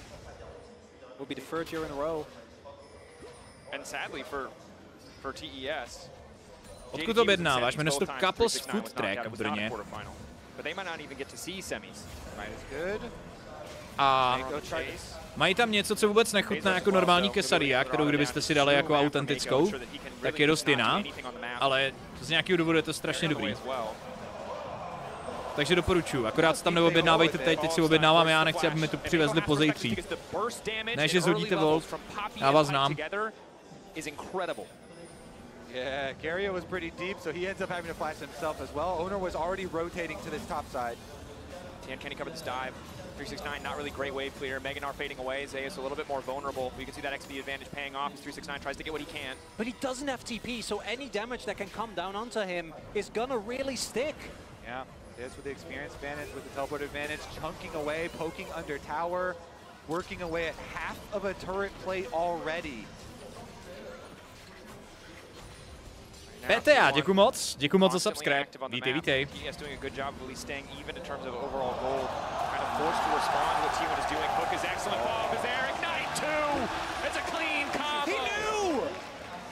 The setup, again, as we said, is always available in the Galio. Jenom jeden tým má Keru.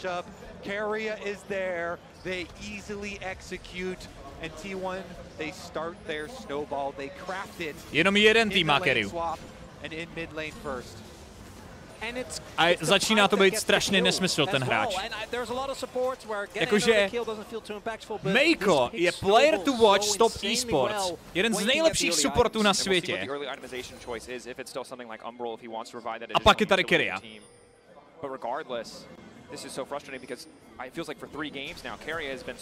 Ještě bych chtěl poděkovat Randovi, by the way. Ten mi dal taky subscribe, konkrétně Prime 7 minut zpátky, já nevím, jestli jsem ti poděkoval, bratře. Moc děkuju, vážím si toho. A děkuju kolotočářskému mágovi za byty. Two Galio ults available here as we do have our first grub fight on our hands. Ona gets the smite. Smite level 5. Probably very tanky. Nice interrupt coming in from Ona, that's steadfast presence. Tien. Okay, zase T1. T1, jako kdyby ten damage control, který dělají T1, jako snížit ty ztráty tím, že sebereš ten toho jednoho grabíka přes ten smite, který máš skoro zdarma, když si nejseš jistý, jestli můžeš fightit a pak se přefokusuješ na bot side objective. Úžasný. Pane Goblin Emperor, děkuji moc za Prime tobě a Mouzíkovi děkuji za 3 měsíce a Zoe bye resub. Děkuji kamaráde za 2 roky. Long time no see, vítej zpátky. Děkuji. what the Bard and the Pike have in common as well, and in this game we did actually end up lane swaps, is that the amount of impact that Keria had, I think, domestically. Makro je šílený od T1, jo.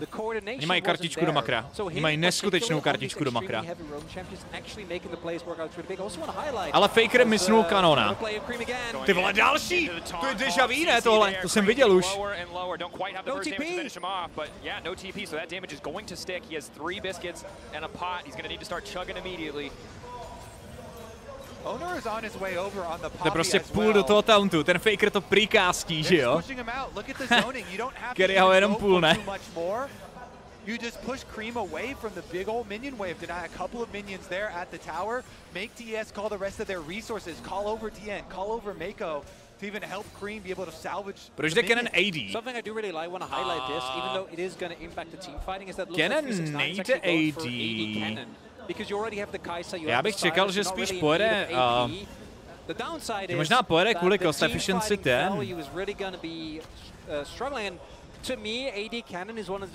Že spíš pojede na Shora, no, ale mně totiž tady AD Cannon nepřipadá nějak extra dobrý, ale pravda je, že hraje Precision jako secondary, takže je možný, že to teoreticky může být jako AD Cannon, ono to není úplně jak hovnu, ale Nashor mi tady připadá o dost lepší teda jako. Jde o to, že Nashor dává Cannonovi docela dost za relativně málo peněz, takže ten build já třeba moc nemám rád a nehraju ho, ale nehraju ho taky kvůli tomu, že nemám moc ruce, víš? Jakože pokud jsi dobrý Kennen, tak náš Horstův build je pro tebe dost legitimní. Pokud hraješ Kennena jako já, že zmáčkneš účko a modlíš se, že všichni zhebnou, protože prostě jsi vole starý a nejde ti lolko, tak pak je podle mě lepší stavět prostě normální burst build s tím. OK. Zase vole Kerry a Kudo. Kterým to ještě fightí, Faker bude mít cooldowny. Ale Poppy ult.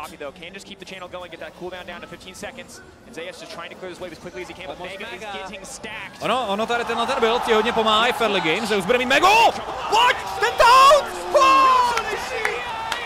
Ten over! Jak ho tam narvale flashnul pryč!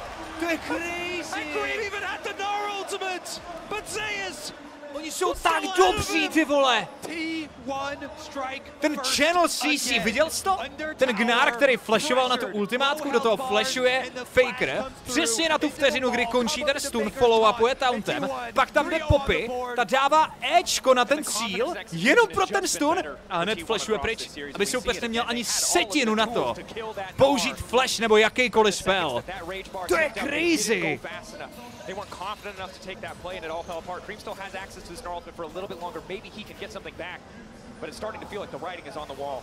T1 have just looked fearless in this whole series. Last game. Sleduj tu Poppy. Jako celý je to nádherný, podle mě teda velký podcenění té Megy, protože oni věděli, že ta Mega už cinkne. Tady teda teďka Top eSports vypadaly jako, že jsou silnější, protože jim běží Silas, takže je všechno dobrý. Tady Tian dostal hook, musel flashnout, teď Silas prostě je tady Infinite, že jo, nesmrtelný, Zeusovi se stakuje mega. Teď ta ultimátka od Poppy vyzouní Top eSports, který nechtějí fightit splitnutí. A teď oni si myslí, že stíhají projít, ale Zeus stakne Megu. Ten flash okamžitě do toho a sleduje Onra. On prostě jenom přijde, dá ten stun, flashuje out. Vědom si přesně toho, co je role Poppy v těchto situací. Crazy good. Crazy good. Dagi schudíky moc za 5 měsíců. This is the thing, it's not just the gold to Zeus, it's control of the map, it's control in the 1v1. Ten zvuk to strašně spoiluje, ale spoiluje, ale než tam nemít diváky vůbec, tak to raději prostě vole nebudu koukat. Navíc to, že víš, že se bude něco dít, ještě neznamená, že víš, co se bude dít, takže výsledek ti to nespoiluje. To přežijem. Ti diváci jsou boží, to je na tom to nejlepší, to je na tom to nejhezčí, to jsou ty emoce, které jsme předtím neměli, proto nás sralo, že je to v Riot aréně, vole. Teď, když máme konečně velkou arénu, teď, když konečně máme nějaký stadionek, tak si přece nevypneme diváky, vole. Já to zkusím do zítra klidně vyřešit nějak. My se na to s Míšou podíváme a zkusíme to nastavit tak, aby jsme to zpomalili nebo nějak synkli, ale dneska už to nevyřeším. Yes, Rebite, děkuju moc za suba, vítej. Oni nám vůbec ten zvuk z arény předtím neposílali, jo? Proto jsem to neměl připravený. Kdybychom věděli, že najednou nám ten zvuk začnou posílat, tak to se tapneme dřív, ale my jsme to nevěděli. Včera tam nebyl, předevčírem tam nebyl a najednou se mi to tady začalo objevovat.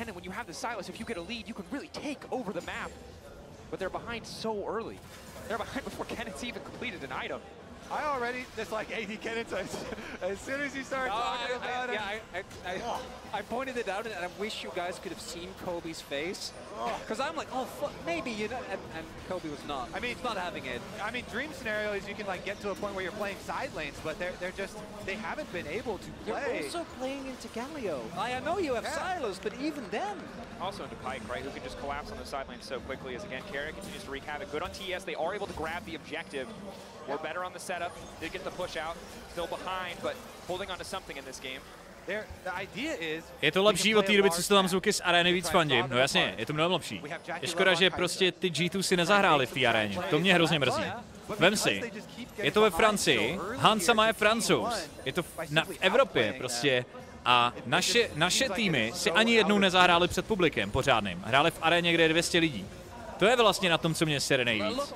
Já si myslím, že příští rok, prostě loni to nevyšlo, letos to nevyšlo, no a co, jak se příští rok dostaneme prostě do playoffs, to je jedno, prostě whatever. Se může stát, už komentuju League of Legends moc dlouho na to, abych byl na tohle upjatý. Ale hrozně mě mrzí, že se hrajou Worlds doma jednou za prostě 4 roky a ti kluci si nezahráli před domácím publikem, který by je hnálo dopředu. To jsou, každý hráč ti řekne, že to nejhezčí, co zažil za svou kariéru, je prostě ten crowd, který ho žene vpřed. To je prostě crazy. To je strašně cool. To je to nejhezčí, co se tomu hráči může stát. A je hrozná škoda, že to prostě nezažili kvůli jednomu fightu v jedné hře, chápeš, jako. To je nešťastný, to tě prostě sere. A Frozarone, díky moc. A Aldente, tebe taky děkuju. Faker is built different, and it is going to be too difficult to take him down. I never knew what we meant by that was Mercs and Hollow Radiance, but now I understand very specifically what people mean when they say he's built different. Kekeria. No jo. No jo. No jo. No jo. Owner.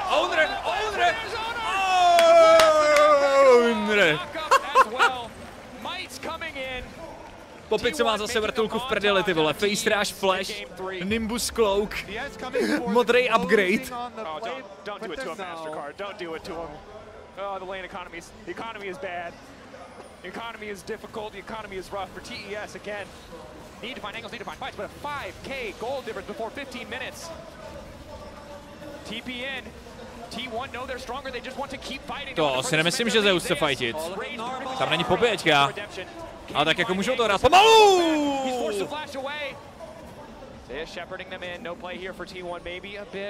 Kámo, ten Keria je neskutečnej, vole. Já myslím, že Faker dostal minulou hru MVP, protože měl několik nádherných... Ježiš. Tohle byly milimetry. Ale mají ten klan stejně. I'm gonna have nightmares about Keria's bike, honestly. I was about to say, is he gonna hit you next? Well, I don't know. On vede o 12, jo, tak je to Pike, ale ten sbírá killy ještě cheatuje penízky, že jo, ale... On vede o 6000 goldů prostě s týmem T1. It's terrifying TES. He's also going to ruin solo queue because everyone who thought, you know, maybe I don't need to play this champion, maybe it's not worth. The Bards and Pikes are going to be out. The Bards and Pikes are out tonight, boys. To hrozný masakr. I want to give a little piece of wisdom by Keria himself. You are not T1 Keria. Your team is not T1. Do not attempt. Kolik začíná ten clash, by the way? Já bych ho chtěl hrát totiž co nejdřív. Že jak říkám, večer mám jít na pivo s tátou.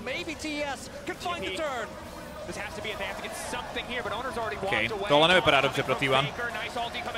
Přeci jenom chybujeme.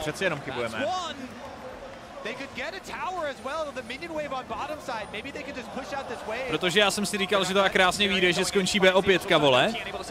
A bude clash a já se bojím, že skončí BO5 a nebudu mít co hrát, vole.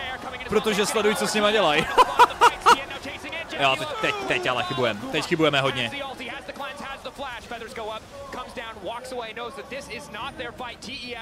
Jo, dneska se hraje clash. Kámo, ten týpek je prostě neskutečný, Makor! Ale stop opět už. To je taková 1v9, celá tahle BO5. To je taková 1v9. Faker hraje úžasně, hraje perfektně, hraje skvěle, ať už to byla ta Ahry nebo Galio. Ale co tam kurva dělá ten Kerry, a to je neskutečný.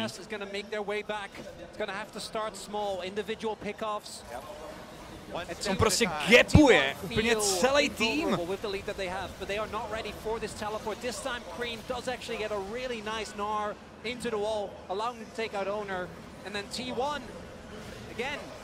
As T1 does, goes in very aggressively. Crucially, Cream doesn't get hit by Zayas, so then Zayas is in Narnia. Faker doesn't actually deny Jackie Love access to the fight, and they're able to get another kill. Good fight overall. You can This was Carrier. This is you know, look at the threading. The bad pikes, ult is just an execute. The good pikes, Jackie. oh yeah. Oh, the reposition using the ultimate to ensure the stun lands after the flash. Jackie walked out of the comfort of those minions. That's Lolpark having T1 fan klub. Jo, to je Lolpark tohle, aha. V Lolparku je evidentně viewing party. Pokud nevíte, co je Lolpark, tak Lolpark je to, co my máme v Berlíně jako Riot Games Arena, tak Korejci mají v Soulu. S Robem jsme točili walkthrough, když jsem loni letěl na finále Worlds do Koreji. Točili jsme ho pro League of Legends kanál, takže na českém League of Legends kanále to najdete. Nevím, jestli je tam někde uložený, jestli je to vůbec dohledatelný. Ale je to takový místo, kde je obrovská počítačová herna, většinou teda obsazená, by the way. Stojí se tam fronty na to, aby si tam mohl zahrát. A je tam scene slávy, vystavený dresy, trofej korejské ligy. Je tam arena, kde se hraje celá ta korejská liga. Je tam občerstvení a místa na promítání. A vlastně je to jako by takový ten domov lolka pro Koreu. To znamená, chodí tam prostě ta komunita chillovat, hrát, povídat si, koukat na zápasy a tak dále. Je to strašně hezký místo, je tam hrozně dobrá atmosféra. A prostě tam vlastně všichni lolkaři chodí chillovat. Protože kultura počítačového hraní jako v hernách je v rámci Koreji neuvěřitelně silná. A další vlastně walkthrough a součástí jako mýho vlogu, tak byla návštěva i T1 Basecampu, jak se to jmenuje, což je další místo v centru Soulu,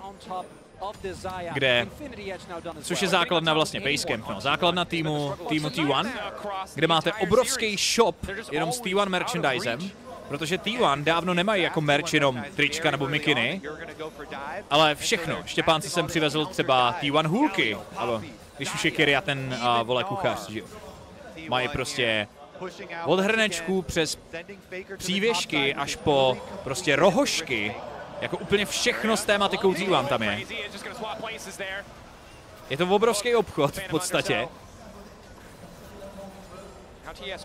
kde je nesmyslný počet druhů merče. A zároveň je to obrovská počítačová herna s malou stagí, kde jsou vystavený dresy hráčů T1. A je to prostě taková ta typická velká, moderní, krásná korejská herna, jak si asi představíte. S bílým, světlým interiérem, všude jsou pověšený vlajky T1, všude jsou projektory, kde běží největší pleje a momenty z T1. A prostě tam sedíš, paříš, my jsme měli možnost si tam zahrát. Riot nás tam pozval, aby jsme si zapařili, já jsem ho tam streamoval korejský solo queue loni, někteří si možná pamatujete.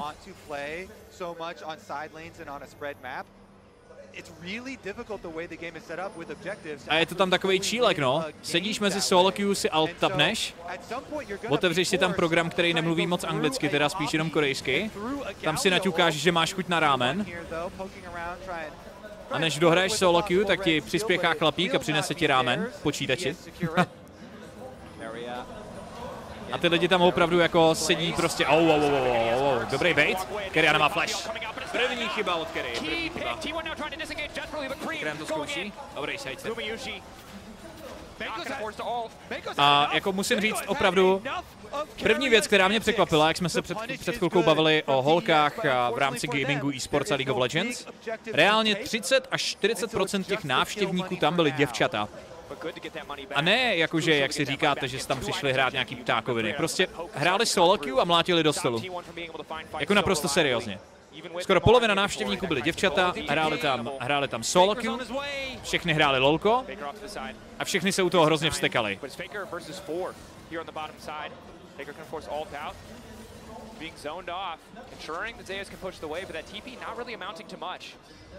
Yeah, they want to take advantage that Cream was up on top side with no teleports to be able to join, but the rest of T1 also a bit too far for the real trap. A oni tam mají věrnostní kartičky a všechno tady tohle, to normálně si nabíjíš kredit, tak jak to v hernách bylo. A u nás ta kultura zdaleka není tak rozjetá. Tam je prostě naprosto běžný, že se chodí hrát do těch heren, i když doma mají počítač, tak oni jdou raději do té herny.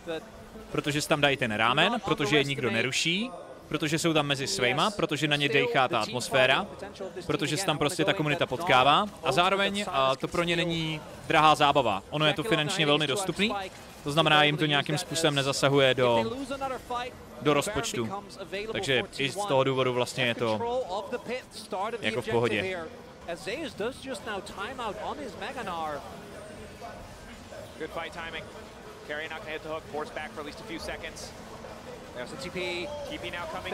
OK, pozor.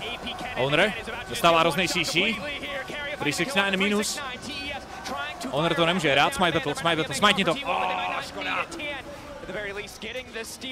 Škoda. Škoda. Tohle bylo hodně těsný, ale.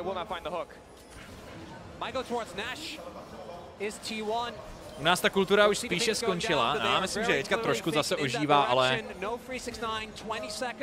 mám hlavně pocit, že pro nás je to celkově jako dražší, že by třeba lidi to i dělali rádi, ale nejsme na to zvyklí a není to pro nás prostě tak dostupný. Jako. Kolik dneska stojí hodina v herně? Možná 50 korun, něco takového, možná víc, možná 60, 70. Počkej, face check, Galio. Musí pomalu, ale tam je TP. Keria má ten 10. Tiane Hyš. Nice! Kennen bez ultimátky.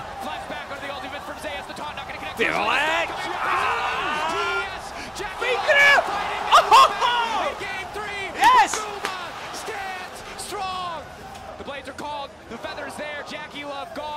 Pojď, bro, pojď. Nevadí, pomalu. Baron naberem. And so much is invested there, but the fight, even though it was close, still not going the way of TS, but crucially, they deny the Baron attempt here from T1. Look at the face check here, right into Faker again. Jako oni doufali, že chytí někoho jiného než tu Leonu, ale když už bereš ten pick na tu Leonu, může být, že jo. Silas huge Gnar ultimate, když jsme u toho. Ale Keria zase brutalita. On byl tady za tou zdí, to jsi viděl, že jo? Fightil s tím Tianem, ale tím, že stihl ultimátku tam za ten růžek, tak si koupil prostě čas. Koupil si ten čas na toto hra dál, zachránil se. Might come back to bite you. You used both summoners. You got the kill on the tank, but Guma got the immediate shutdown. The T1 still trying to actually close out this game. Guma now on 79 korun v Playzone aréně, jinak ta cena za hodinu. 8 pětek, no. Tak ono se to dá pochopit, protože jsi prostě na chodově v Praze, takže oni to asi nemůžou dát za 20, že jo, to je jasný. Ok, dobrý blok, akorát Meiko může zenit Blade. Ono, tu cenu jak můžeš pochopit, ale ve výsledku asi když budeš mít nějaký věrnostní kartičky a koupíš to ve vícero hodinách, tak to budeš mít levnější, ale i tak je to pochopitelně jako pořád pro normálního českého občana jako drahý, že jo. Na to, abys tam felil každý den a chodil si hrát. Pro ty Korejci to prostě zásah do rozpočtu moc není, no. Korejci vydělávají strašný lové všichni. Akorát 80% svých výplaty dají za nájem. Je to taková Praha na steroidech, ten Soul.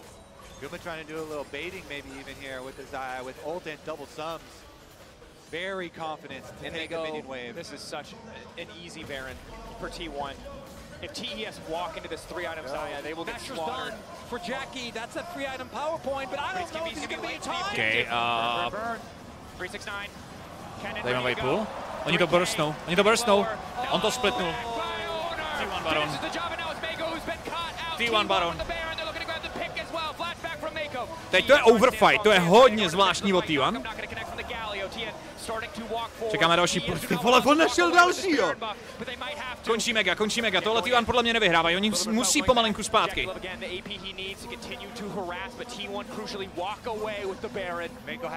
Jinak by the way, nakonec je to opravdu AD Cannon a podle mě je brutálně k hovnu teda. Nevím, jestli je to reakce na toho Galea, jako, nebo v čem je vlastně problém, ale ten Cannon není nebezpečný na split pushy a není nebezpečný ani v teamfightech. AP Cannon by tady aspoň dělal někomu vrásky, nevím, co bude dělat ten AD Cannon.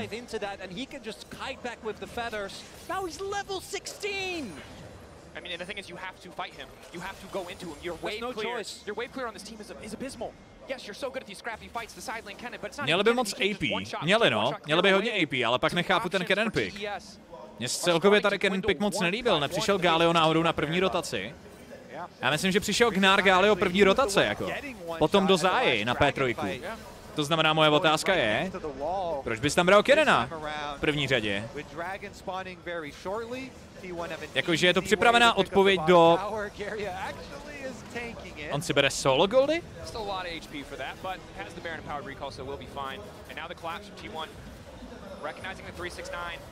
Oni dávají Carryovi solo goldy, aby finishnuli temy, protože ví, kdo je tady carry. Kdo je carry? Já.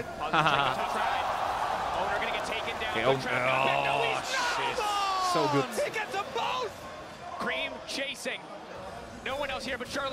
No, tak tady si asi nezahraješ, bro. To už asi nerozdejcháš, co?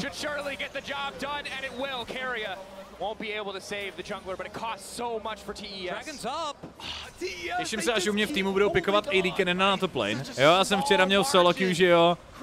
A Wukonga, co rushoval Triforce, protože to viděl v televizi. Včera hráli Číňani prostě AD, jako kdyby Wukonga z Triforce, protože na tom byl hrozně dobře. A my jsme měli Wukonga, co hrozně prohrával a rozhodl se stavět nejdražší item ve hře pomalu, protože to prostě viděl v televizi, vole. Takže ono jako to je nevyhnutelný. Teďka dneska bych nezapínal solo queue, pokud nechcete hrát každou hru, vole, s AD Cannonem, nebo nedej bože, vole, s Spikem na midlane, a Spikem na botlane a Spikem, vole, v jungli.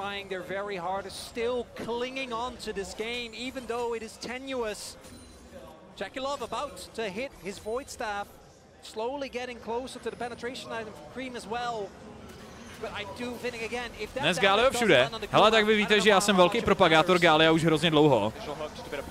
Já jsem říkal celou dobu, že si myslím, že Galio broken a skoro nikdo to neví. A oni ho teďka pikují teda specificky do toho Silose, jo, ale prostě Galio hrozně broken. Myslím, že ten champ je fakt jako unbalanced.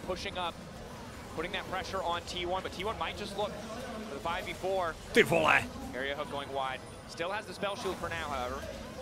Guma can just heal up off the jungle camps right now, but the split push is taking its toll. Another minion wave here up to the tower. Galio je govnu, když nemáš tým, no jako záleží. Jako pochopitelně je to utility champ, viděl jsi, jak to hraje. On prostě prýkástí W a do toho někdo puluje, jo. On dává damage, ale z velké části jak jenom tankuje. Ale je to jeden z nejjednodušších champů a podle mě je prostě mnohem lepší a zábavnější hrát třeba raději prostě raději třeba Galia na midlane, než hrát nějakou posranou Lissandru, jako. Nic proti Lissandře, jako klidně ji hrajte, ono je to do solo queue velmi dobrý champ. Ale prostě mě Galio připadá zábavnější, jako. Yes, holding on, sticking in this series, just barely. See big item completions coming through for T1 though. It gets harder and harder and harder. More for Guma. I mean, they're so much magic damage. Jsi propagátor Rivershena, nejsem, v žádném případě. Já jsem propagátor midlane Shena. Teda teď už ne, ale byl jsem. Dokud byl Sanguine Blade, tak si myslím, že Assassin Shen bylo to nejlepší, co bylo ve hře.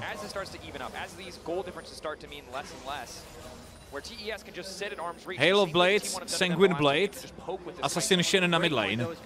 Taunt level 1 s Ignitem, solo kill. While their lead is as big as it is, 3 items on Zeus, 3 items on Faker, 4 items on Guma. But we are slowly getting to the point where, as you mentioned, I think particularly Jackie Love having the agency, looks like he's going for the Crypt Bloom, trying and get the poke. A teďka učím lidi, kteří jsou neschopní climbovat jako já, jak climbovat. Takže teď jsem zase propagátor top lane Trundla. Prostě nezáleží ti na tom, jestli jsi v lolku dobrý, chceš jenom vysoký elo, abys mohl flexit na ostatní, hraj Trundla na top lane. Free elo guaranteed. 369's one MSI, Jackie Love, Mako, TN, all winning worlds on different lineups in different years. Go out like this again. Go out well before you're supposed to against a T1 that no one expected to perform at this tournament. Against a T1 that took down so many seeds of the LPL, each and every single one of them last year would be crushing. Nebyl by lepší Yorick. Vypadám jako faker. Yorick má skill shot. Yeah, there it is. As expected, T1. Look at the darkness, Umbral Glaive. Only going to be the poke from Jackie that can try and provide a little bit of vision in the darkness. Another Baron, another round of baits. The dance continues. D1 have gotten so many picks throughout this entire series baiting on Baron. Now they're just going to try and burn through it. Again, they start damage. Guma's not even showing that he's doing damage to Baron. He's poking at mid, now they go. Okay, T1 Baron, klasický. Oni to nestíhají přes toho Gália. Tian se nedostane do toho pitu. Ty vole, špatný smite, ale to nevadí. Dobrý sfér! Hele, Silas!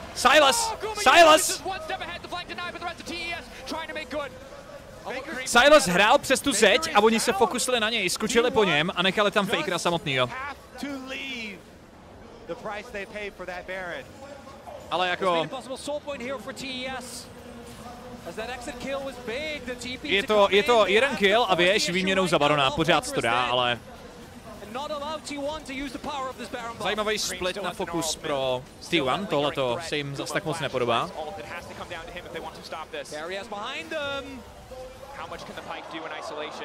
Keria.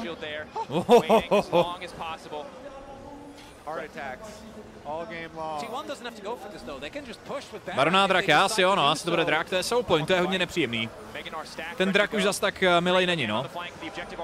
Tohle se ti nelíbí. Máš právo na midlane, můžeš zkusit zounit, ale oni stíhají reset. Máš dokonce napušovaný 2 linky teoreticky.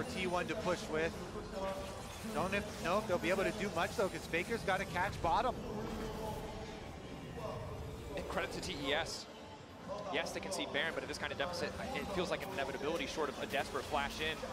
Cream has a decent flank, it's interrupted initially, but that kill on the Faker buys TES a bit more space, a bit more time, slows this Baron down. There's only 90 seconds, 3 waves more left on this Baron buff. They've already handled 2 of them. Pepe, děkuji moc za subscribe, vítej. 173 vision score. No, to dělá ten item, víš.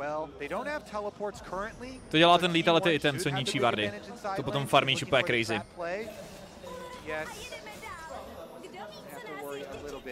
Kubíku, děkuji moc za půl roku. Guma's maxed out. Like, yes, level 18 full build now, finishes his BT, which I do really like into Kai'Sa specifically. The extra sustain makes a big difference because this poke really... Flame Horizon na botlane. 35. minuta 453. Prostě nechápeš, co tam dělají. A přitom Kai'Sa je na tom velmi dobře, že jo? To je jenom důkaz toho, že vždycky, když si myslíš, že jsi fakt bohatý, tak ti můžu ujistit, že se najde někdo výrazně bohatější než ty. Jackie Love to scale up, and that's the most you can do. And now the question is the fights are starting to get closer and closer, and the gold lead means less and less. Can they find one more fight to even up this game? Jackie with the Knight's Vow on him. Teď jsem přišel, co se tak posralo pro top esports? Vylosovali si T1, to se pro ně posralo. They find another pick. They can't just dive in. Is the problem their engage is fairly lackluster, right? You're only looking at Keria trying to hook. And that side wave is getting pushed in again. Mako has pulled out a few plays though. See if he can do it again. Some snappy flashes. Není důležitější zombie ward než ten item. Zombie ward je v topu, ale samozřejmě tam to je lepší. Jako ten support item je crazy. Ten Gumajuši, vole! Oni ví, že mají power spikey, soupeř nemá. GG's! So fucking good! Is that really how it ends? Just like that? Yes, ano, přesně takhle to skončí. To jsou tak strašně typický T1. Tohle jsou T1 světový šampion. A jsou kurva zpátky. A je úplně jedno, jestli jsou seed 1 nebo seed 10. Je to úplně jedno, vole. To je crazy, jak kontrolovanou hru oni hrajou. Oni prostě, oni čekají, než Marksman bude mít 460 CS a v ten moment má o jeden ten víc než soupeř. Oni vidí šanci a jdou pomalej flow a poté, co seberou ten jeden kill a finishnou hru. Tohle je konec hry bez toho, aniž by se odehrál teamfight.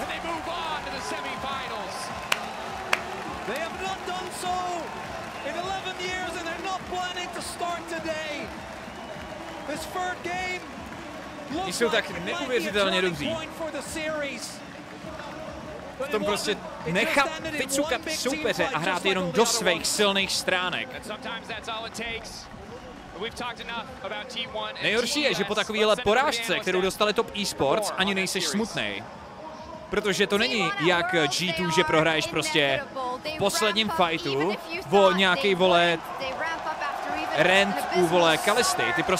Ty jsi dostal takovej shitstorm v té BO5, jako tak strašně zničeno, že prostě ani nejseš smutnej, protože jsi řekl, nestačili jsme. Jakože prostě, not even fucking close. Ani jedna ta hra nebyla close.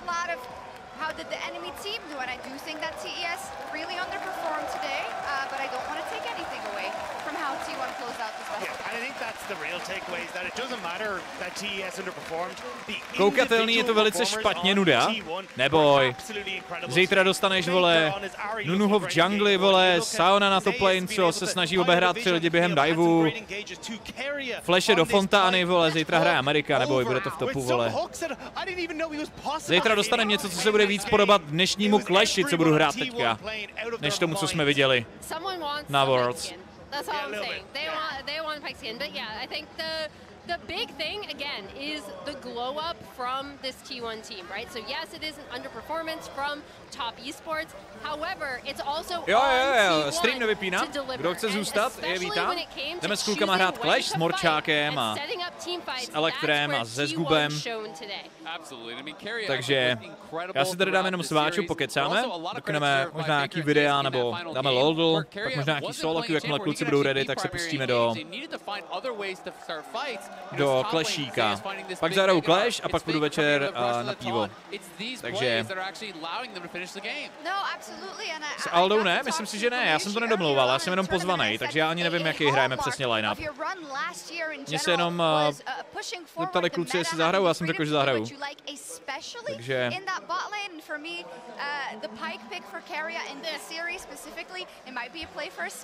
je to Worlds Clash, budete hrát do půlnoci, nebudeme hrát do půlnoci. Když to zapneme dřív, ne? A počkej, je to ten dlouhej, jo? Teda. Fucking hell.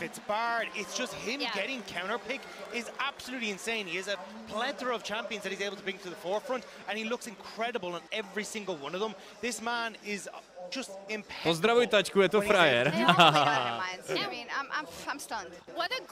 Budu šebej, díky. Máš někde statistiku sledovanosti letošních Worlds, jestli je vyšší oproti minulému roku? Ano, je. Nějaký data už jsou venku, pokud se ptáš na celosvětový zvládnutí. Tak zatím jsme rekord nepokořili, protože nejsledovanější e-sport event jsou loňský Worlds, to se zatím nepřekonalo, ale z hlediska celého eventu je to sledovanější než loni ještě. Ale peak to zatím vyšší nemá, ale ještě nejsme ani v semifinále.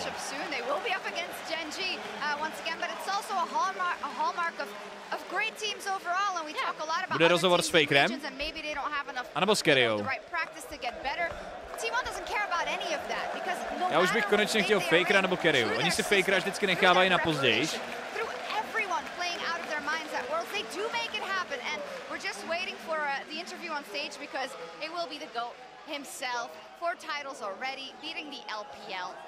Já to dám nahlas, kdyby byl rozhovor. Yeah, it wasn't now.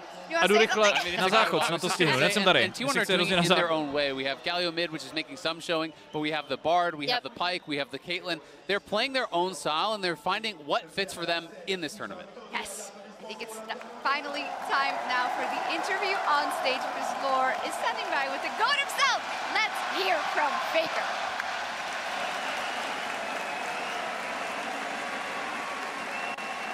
Merci messieurs, thank you so much guys. Paris, du bruit pour T1 et Faker.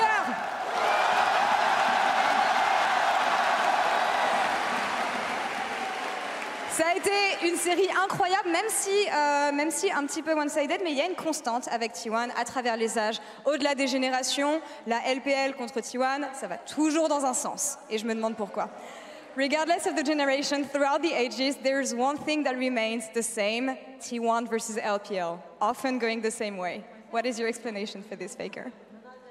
정말 세월이 지나고 강산이 바뀌어도 변하지 않는 한 가지가 있는데요. 바로 T1과 LPL이 만나면 언제나 같은 결과가 나오는 것 같습니다. 도대체 비법이 무엇인가요? 오늘 경기에서 좀 잘 됐던 것 같고 그냥 운이 좋았던 것 같습니다.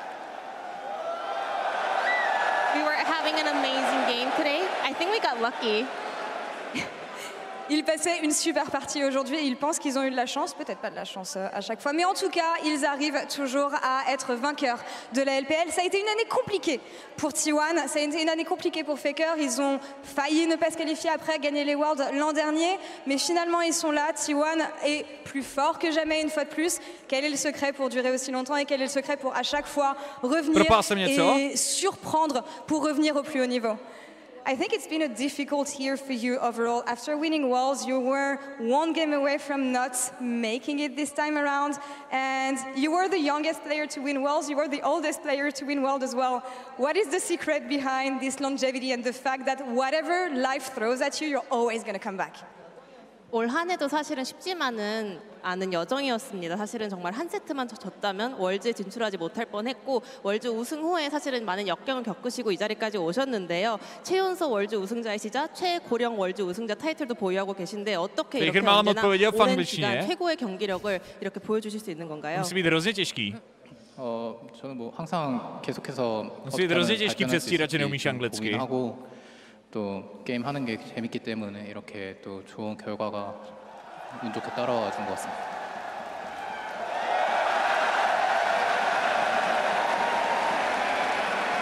I am always constantly thinking about how I'm going to do better, how I'm going to develop myself. Also, I love playing this game League of Legends, so I think the result follows. Son amour pour le jeu, c'est ça le secret. Všichni Francouzi se učí korejsky nebo co, vole? To vysvětluje, proč nemluví anglicky možná. What is your resolution for yourself and T1 in general? 4강전, T1 그리고 페이커 선수의 각오가 궁금합니다. 4강전 누가 올라올지는 모르겠지만 굉장히 재밌는 매치가 될 것 같고 이번 8강전 때처럼 좀 좋은 경기력 보여드릴 수 있게 노력하겠습니다.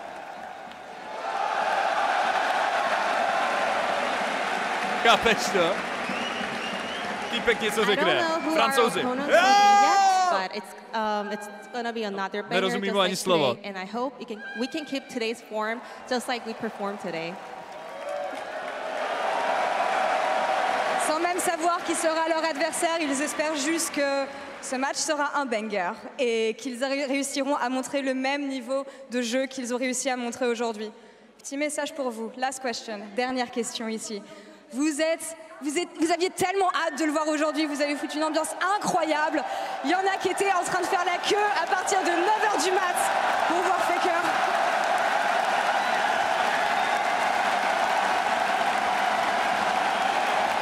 Donc je vais lui demander s'il a un message pour vous.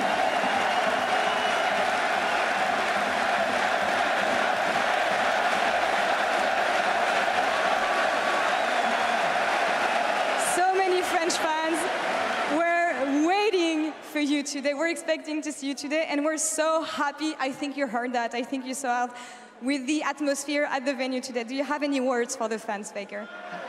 정말 수많은 프랑스 팬분들이 페이커 선수를 다시 한번 볼 수 있는 이 날만을 기다려 왔습니다. 오늘도 보시다시피 정말 큰 사랑과 응원 보내주셨는데요.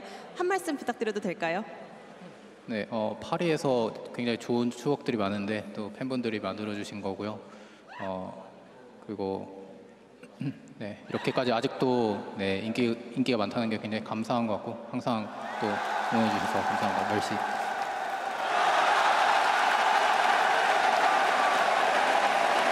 Úžasný hlas.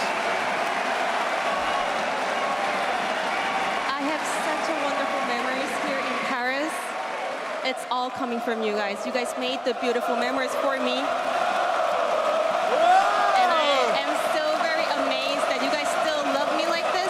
I always appreciate your support and love. Thank you and merci. Il apprécie énormément le soutien des Français. Il a passé des souvenirs incroyables à Paris et il nous a remerciés en français à la fin. Xnapyho 감사합니다. Jason, thank you so much for the translation. Já myslím, že une dernière fois pour Faker et T1, s'il vous plaît. Jako, můžu vám říct, já jsem byl na finále v Montpellier loni. Oh my god, what an unbelievable moment. I mean, they've seen a lot of Faker in Paris. Francouzští fanoušci byli nejdivočejší, co jsem kdy zažil kdekoliv na světě. Jakože v té aréně bylo pár lidí v uvozovkách, oproti tomu, jak to bylo velký v Malmö. V Malmö bylo skoro 20 000 lidí. To byla jako největší akce, na který jsem byl v rámci počtu fanoušků. A na e-sport akci.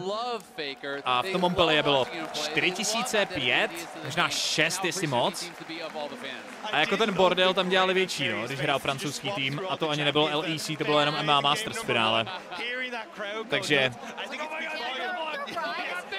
je to úžasný, že jsme se dostali do téhle fáze, protože dostali jsme se tam odsud. Odsud jsme se tam dostali. Tohle je finále prvního světového šampionátu. Takhle to sledovali diváci na místě. Takhle se předávala trofej týmu, který vyhrál Worlds.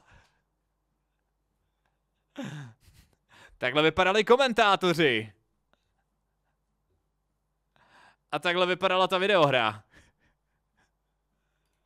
Tady to celý začalo, by the way. A tady jsem se rozhodl, že budu dělat tohle, co dělám teď. S tímhle momentem. We have a minute for it, and since it was a 3-0, there was an interesting discussion that we were having backstage specifically. Je to úžasný. As, you know, the semifinals record continues. Is that Týpci tým, že AAA Against All Authority byla francouzská herní organizace. Akorát line-up už si nepamatuju. Kujia byl support, si myslím. Marksman byl... Ne, Kujo se jmenoval, myslím. If you have a Faker, it's you know, it's how everything develops, right? And we were thinking about an alternate timeline where if LPL Soes tam možná hrál, akorát když napíšeš AAA, tak ti to najde AAA auto, že jo? Takže musíš... If that would have happened, it's an interesting discussion, maybe not here, but no, I do agree, but I think Potom si pamatuju, že tam hrál We Will Failure, si nepamatuju, Kujia support, nevím, jestli tam hrál Yellow Star už tehdy nebo ne.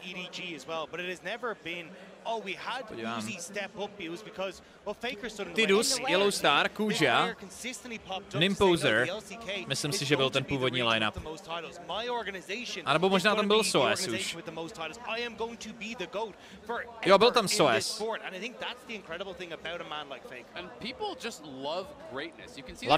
Lameo Zilot, Melissan hráli botlane Fnatic v sezóně 1. Lameo Zilot, Melissan, Cyanide, XPK a Xuxi.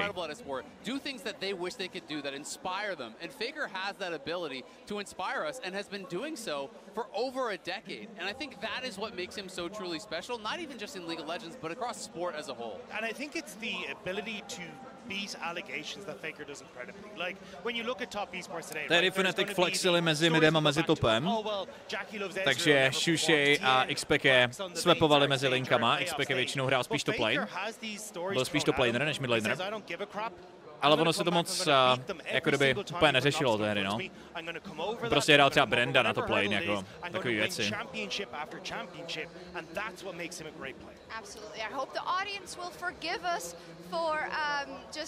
A Shushei byl MVP za celý turnaj se svým Alistárem na midlane a Gragasem na midlane.